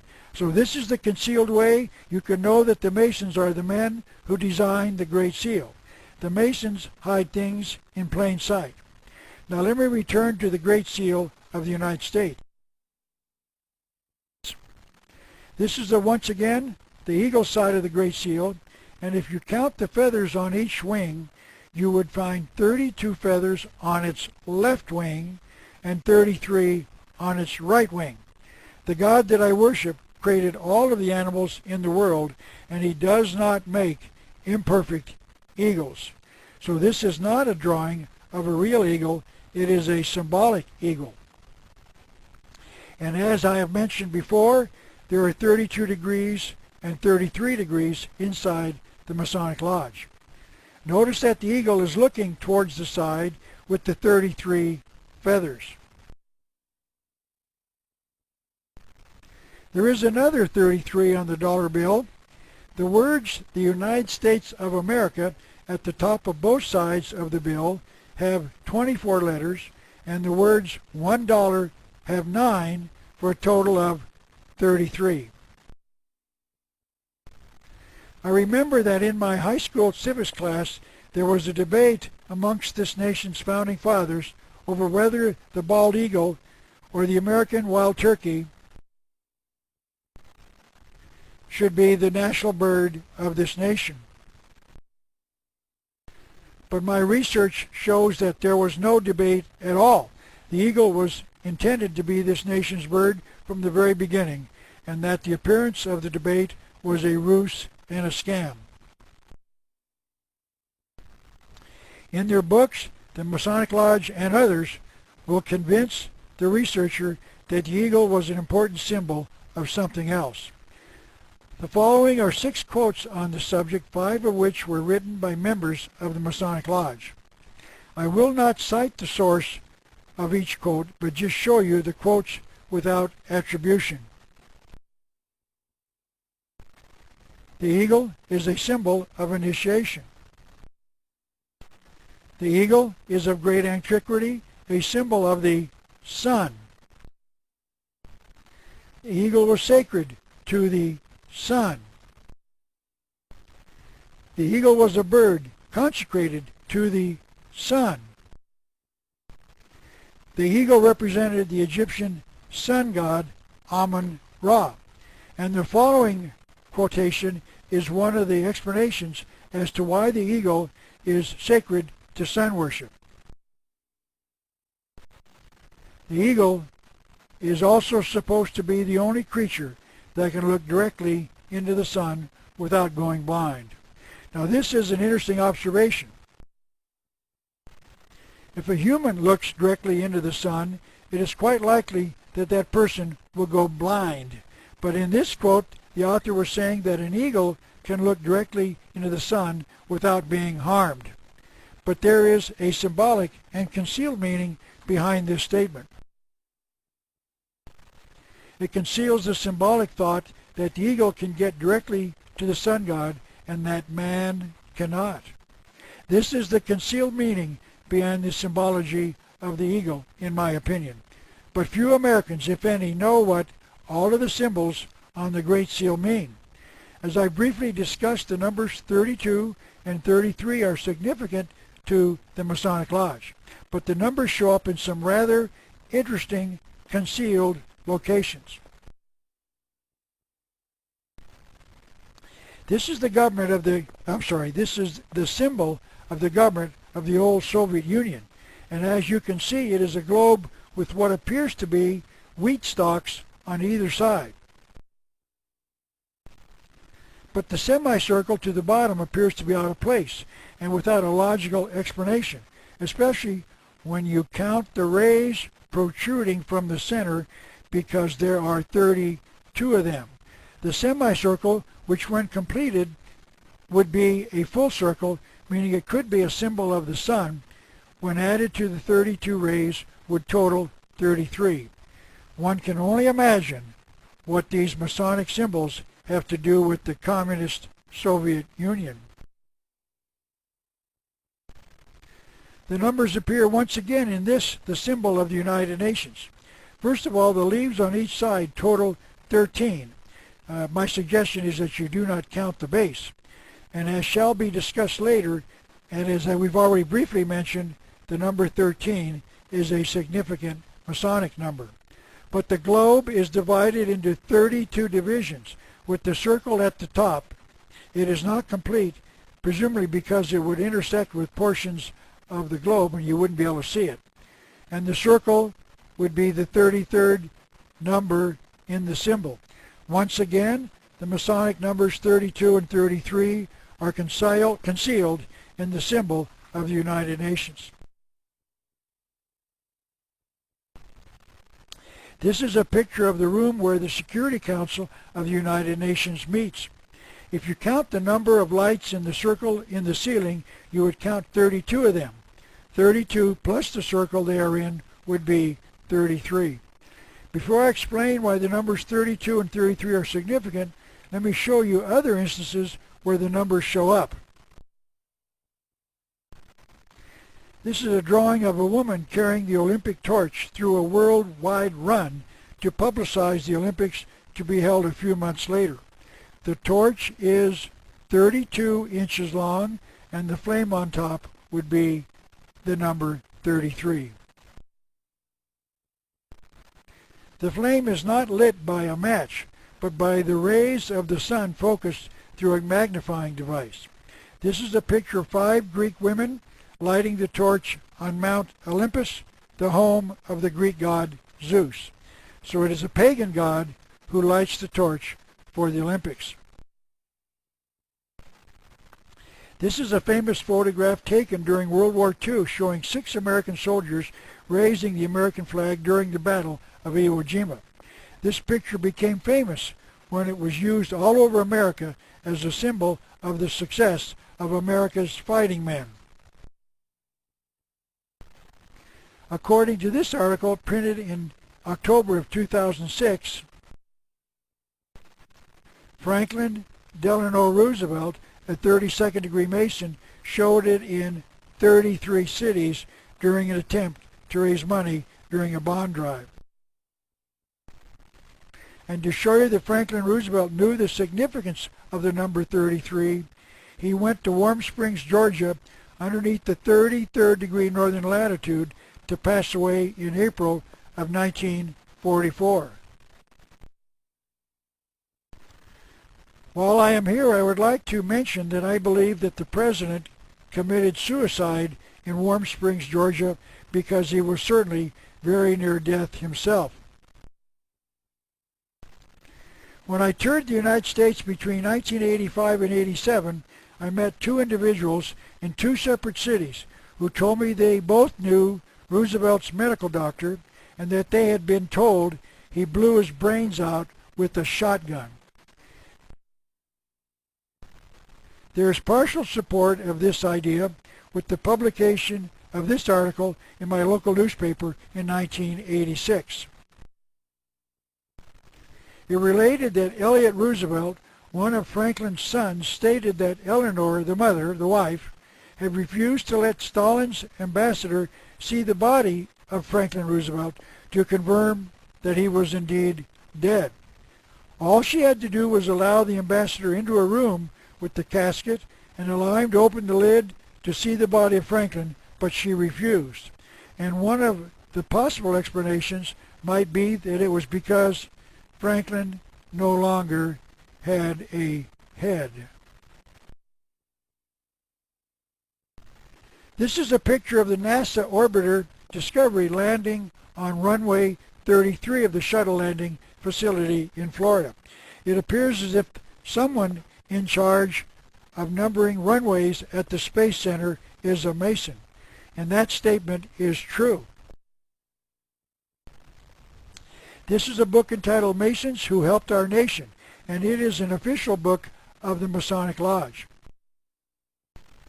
It was written by Henry C. Clausen, who we've looked at before, 33rd degree, and the Sovereign Grand Commander of the Supreme Council of the entire 33rd degree. This is page 60 of the book, and it is here that Mr. Clausen discusses the involvement of the Masons in our space program. He mentions that one of the top executives of NASA was Kenneth Kleinecht, a 33rd degree Mason. Mr. Kleinecht was the manager of Project Mercury, deputy manager of the Gemini program, and manager of the Apollo program. Mr. Clausen then reports that this Kleinecht was the brother of the Sovereign Grand Commander of the Masons, C. Fred Kleinecht, another 33rd degree Mason, shown here on the right, shaking hands with President Ronald Reagan. President Reagan became an honorary 33rd degree Mason while he was in the White House, and that was the reason that Mr. Kleinecht was there. This is page 61 of Mr. Clausen's book, and it shows some of the astronauts who have been members of the Masons. Mr. Clausen mentioned that 4 of the original 7 astronauts were members of the Masonic Lodge: Gordon Cooper, John Glenn, Gus Grissom, and Wally Schirra. This is an interesting tidbit of the involvement of the Masons in the NASA space program. The first man scheduled to walk on the moon was Gus Grissom. His real name is Virgil Grissom, but he has been called Gus for many years. His name also has 13 letters in it. Gus died on January the 27th, 1967, when he was aboard the Apollo 1 command module during a test at Cape Kennedy. A spark inside the module caused the oxygen atmosphere to burn, with him and 2 other astronauts inside. I believe that Gus was murdered by NASA because he had been speaking out about the problems with the entire Apollo space program. This is a rather dark photograph of the lemon that Mr. Grissom attached to the Apollo capsule in front of the NASA symbol. The other astronaut, who was in his first trip to the moon, would presumably have stepped up into the first position, but Buzz Aldrin, a 32nd degree Mason, didn't have 13 letters in his name. So NASA selected another astronaut to be the first man on the moon, and it was Neil Armstrong, and his name has 13 letters. Just another strange coincidence, I am certain. By the way, there is a clue that Neil Armstrong did not go to the moon. This is a book about him entitled One Giant Leap by Leon Wagner, I presume, and it says this on page 9. One Giant Leap is an intriguing account of an individual, meaning Neil Armstrong, with a seemingly impossible dream. And the author says this on page 13. The dream was so vibrantly real that 6-year-old Neil was afraid to tell anyone of it. And that dream was to walk on the moon. The book then discusses how Neil worked to get into a program that would allow him to walk on the moon. This is the part of an unnumbered page at the back of the book. And this is a quote attributed to the astronaut Neil Armstrong. As for walking on the moon, sometimes I wonder if that really happened. I wonder if walking on the moon really happened. I can honestly say, and it's a great surprise to me, that I have never had a dream about being on the moon. It's a great disappointment to me. And then the author says that Neil Armstrong had a dream since he was 6 years old to walk on the moon. But Neil says that he never had a dream about being on the moon. And then he says he wonders if that really happened. Did it really happen? He wonders if it really did. I can clearly remember the day that John Kennedy was assassinated 47 years ago. But Neil Armstrong wonders if he made a trip to the moon. The answer is obvious to me. He cannot remember because he did not go. And this is his way of saying that he didn't go. So he only gives us clues that he didn't go rather than tell the truth. By the way, maybe it wasn't Neil Armstrong who first walked on the moon. Maybe it was Louis Satchmo Armstrong.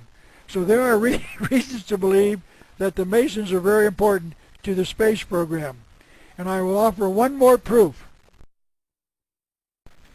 This is a picture of NASA astronaut Buzz Aldrin, reportedly the second man on the moon, presenting a Masonic flag that he carried to the moon on the Apollo 11 moon flight to a fellow Mason.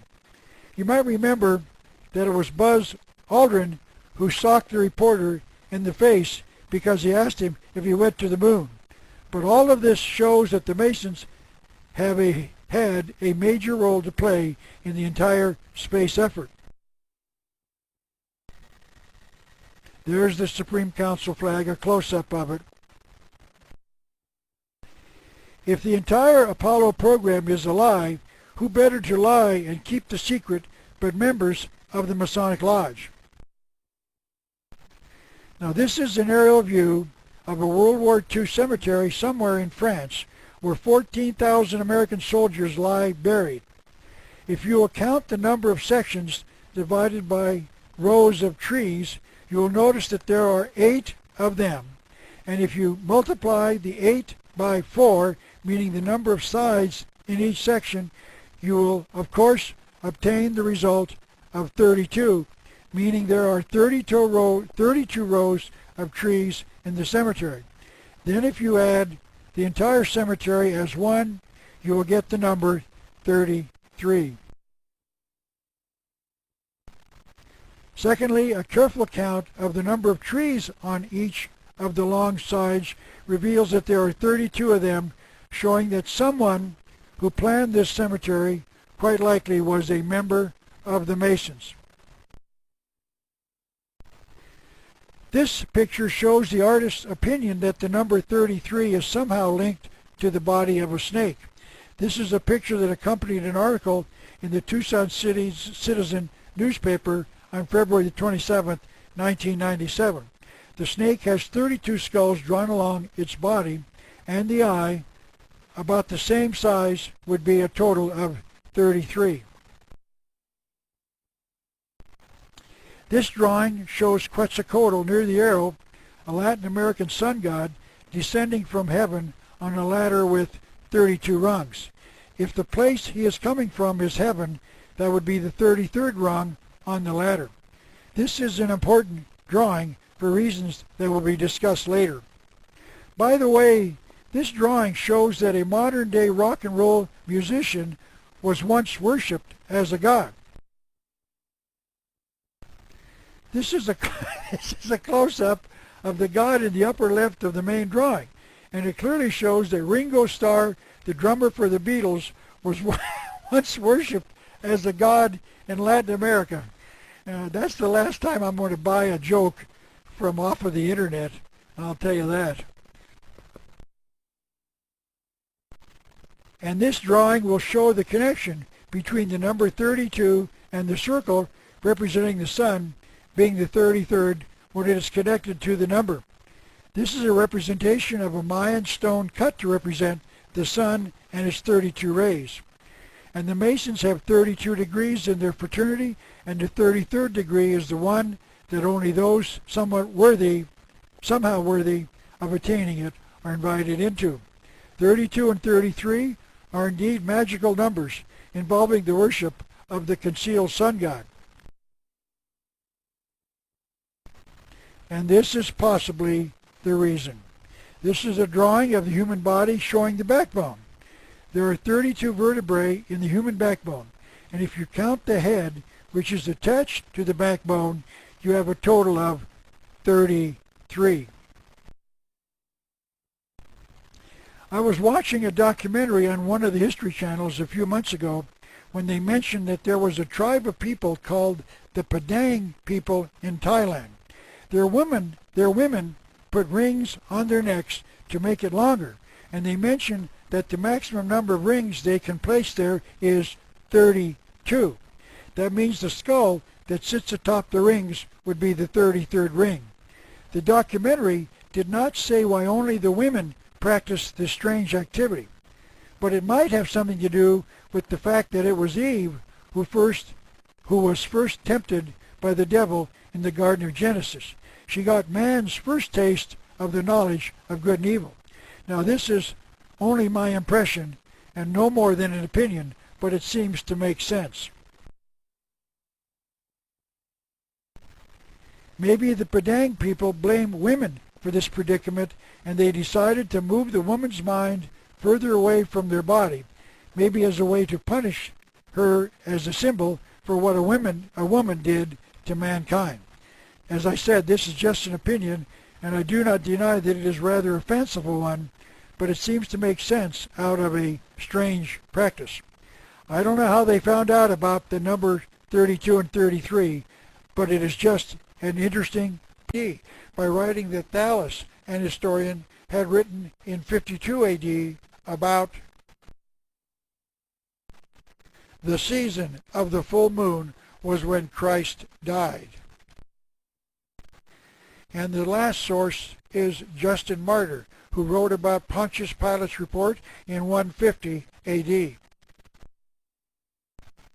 After he was crucified, those who crucified him cast lots for his garments.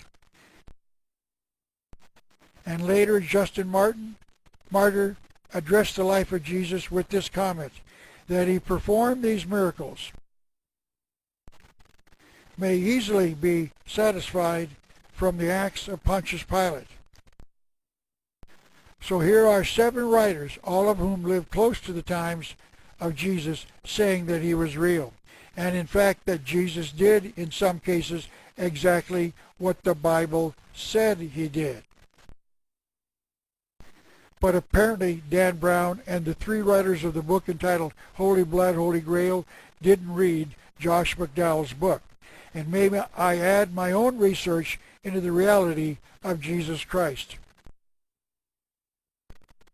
The Shroud of Turin is real. It is the actual burial shroud of Jesus Christ. Modern science has proven that man, even with all of today's technology, cannot duplicate the shroud. In other words, it is a miracle. It is not man-made. Science has proven that this is the actual face of Jesus Christ as revealed on the Shroud of Turin. And that those reports that carbon dating proved that it was made sometime between 1290 and 1350 AD are false. An actual fraud was perpetrated against the people of the world by fraudulent scientists and clerics. If you want to see the evidence of that, may I suggest that you watch my DVD entitled The Shroud of Turin, because I prove without a shadow of a doubt that the cloth is genuine.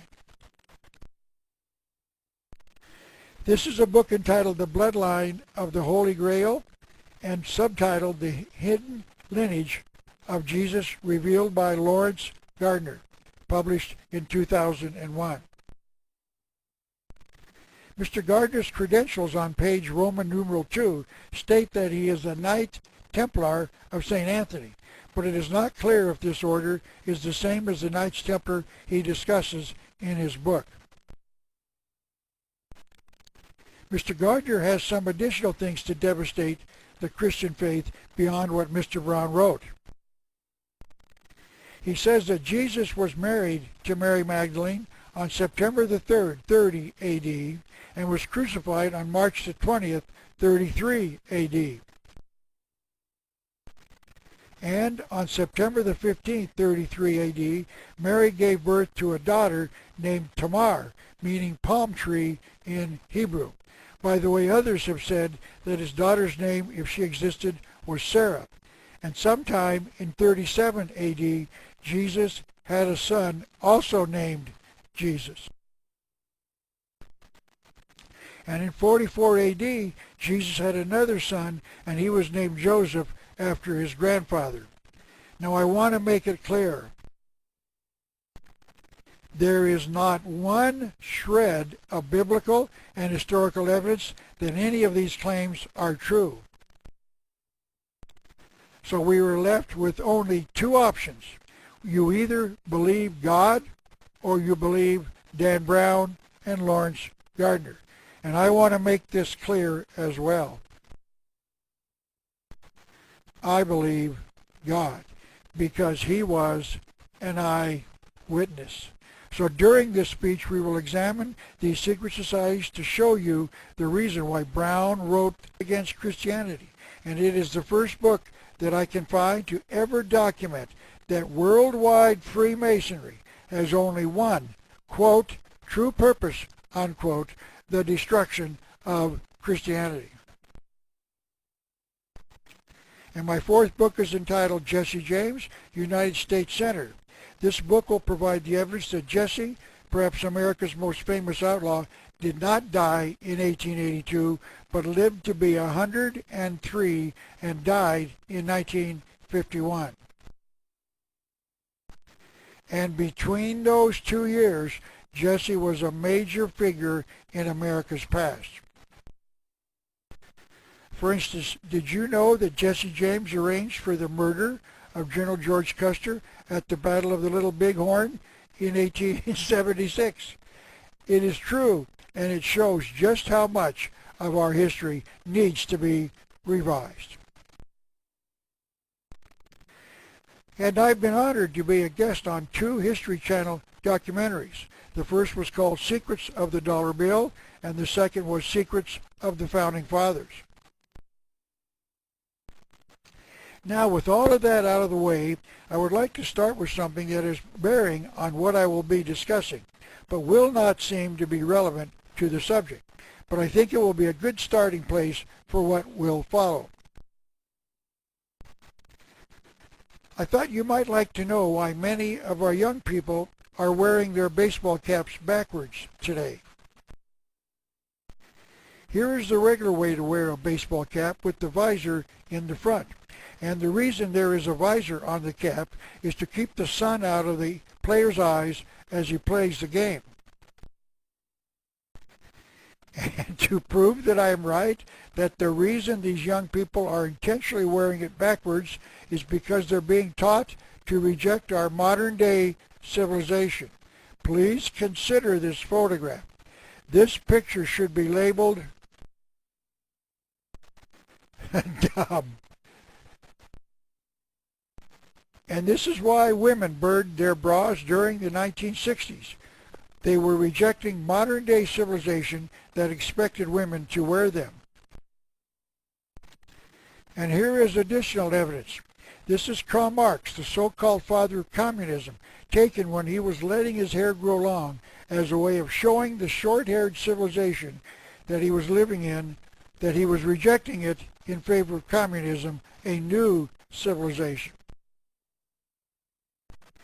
And this is a photograph of Albert Pike, perhaps the greatest Mason of all time, also letting his hair grow long as a way of showing his contempt for the civilization he was living in.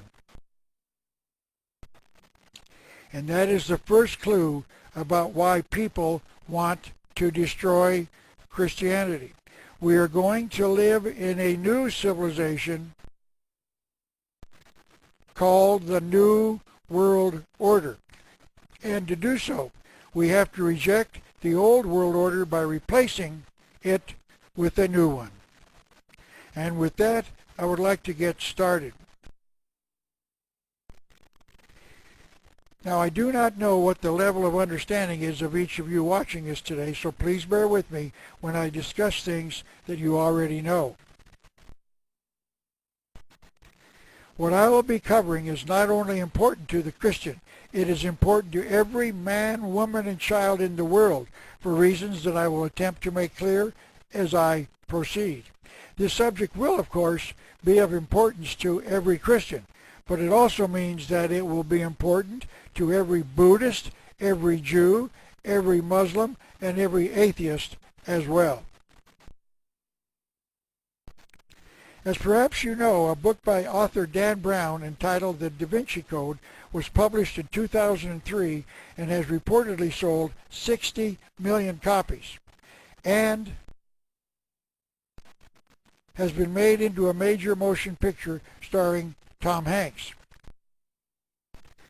This book claims to be a work of fiction, but many who read it will certainly believe it is real and will therefore question the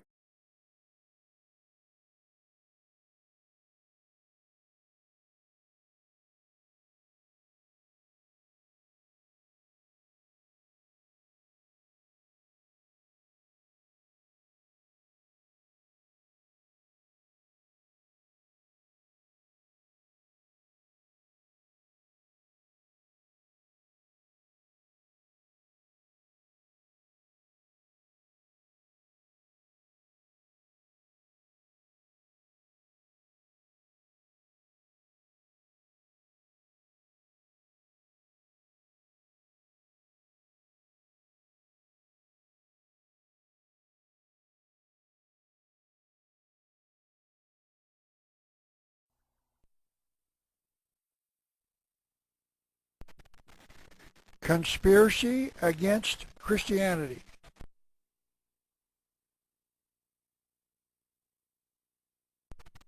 Presenting the evidence that there is an active conspiracy in the world today set upon destroying Christianity. A presentation of Publius Productions. Delivered on October the 11th, 2010. Part 1 of 8. My name is Ralph Epperson, and I will be the one presenting this material. Let me explain first that this is a PowerPoint presentation, and it will not allow me to change slides while I am speaking.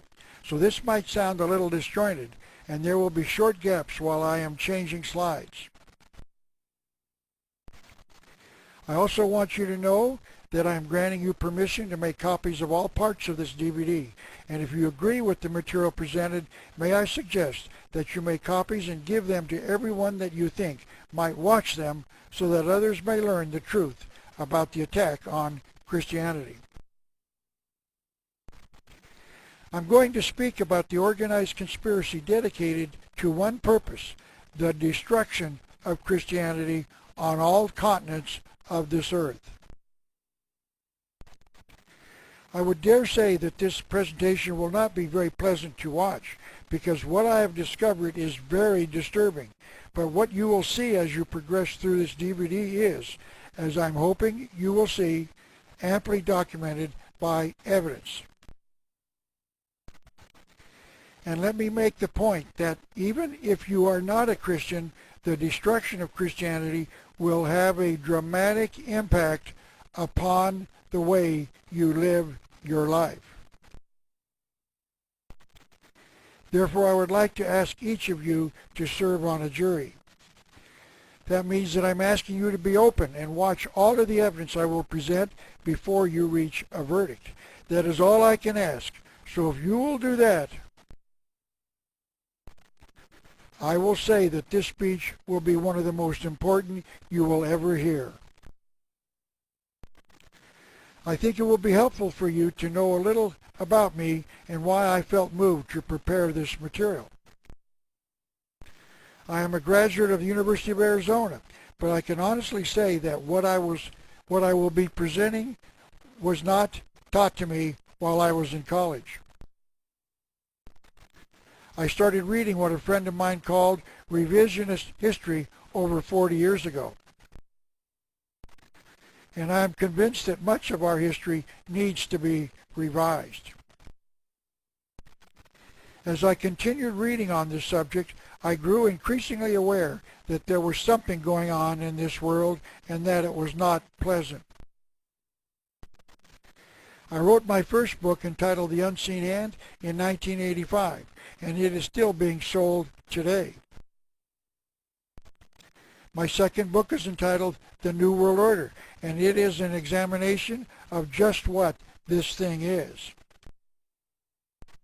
By the way, both of these books are being sold in 6 European countries by independent publishers who asked for and received permission from me to publish it in their native language. My third book is entitled Masonry, Conspiracy of Teachings of the Christian Church. So the question is, why did Dan Brown write it? and his book answers that question. Mr. Brown has the villain in his book say this on page 235. Almost everything our fathers taught us about Christ is false. And he explains why this is so on page 231. Mr. Brown has his villain say, the Bible is a product of man, not of God. And on page 256, he has the same villain say this. What good is a documented genealogy of Christ's bloodlines? Historians could not possibly confirm its authenticity, no more so than they can confirm the authenticity of the Bible. Let me just take a few seconds to explain just how wrong both of those statements are. This is a book entitled The Bible is History, written by Werner Keller, published in 1956. The book claims that over 7.5 million copies have been sold throughout the world, and says that the book is a confirmation of the Book of Books. How science has revealed the astounding truth behind the mysteries and miracles of the Bible. So Dan Brown is categorically wrong. The premise of Dan Brown's book is that Christianity has been concealing a secret from the world. That Jesus Christ married Mary Magdalene and produced a bloodline of people still on the earth today. And then on page 239, Dan Brown tells us about this secret. It is so powerful that if revealed, it threatens to devastate the very foundations of Christianity. And on page 267, the villain says, I will tell you what will happen if the documents get out. The Vatican, meaning Christianity, will face a crisis of faith unprecedented in its 2 millennium history. And then Dan Brown revealed the secret by publishing his book. That must mean that he wished to devastate Christianity. But the question as to why Dan Brown released the subject has not been explained by anyone that I know of. So I shall try to answer it during this speech. U.S. News and World Report did a series of articles on the book on May the 22nd, 2006, and they interviewed a Catholic priest in Forest Hills, Pennsylvania. The priest said ordinary believers were being deceived by the pseudo-history in that book. The fiction passed off as history undermines what Christianity is all about. Then they quoted an American Catholic Monsignor as saying, in the short run, a number of people will be confused. The better way of countering the potential impact on Christian believers is to give good information to refute the bad. And I agree, and that is why I am delivering this speech today. I will be attempting to give good information to refute the bad. Mr. Brown gave an interview on National Public Radio in 2003 and said that all of the characters in action are fictional, but that the ancient history and the secret documents are all factual. And we shall examine that to see if he was telling the truth as we progress through the speech. And Mr. Brown explains on page 389 and 390 that the secret has been concealed inside 3 major societies, secret societies. Volumes have been written about the ties between 3 secret societies: the Masons, the Knights Templar, and the Priory de Sion. But Dan Brown is not the only one writing books about the lineage of Jesus. This book, entitled Holy Blood, Holy Grail, was written in 1982 by these three authors: Henry Lincoln, Michael Bagent, and Richard Lee. It appears as if this is primarily the source for the strange conclusions reached in Mr. Brown's book entitled The Da Vinci Code. This book has been translated into more than 20 languages, so it too has had a dramatic effect on the thinking of the people of the world. Let me start by saying that these three writers also made some shocking statements, like this one taken from page 19 of their book.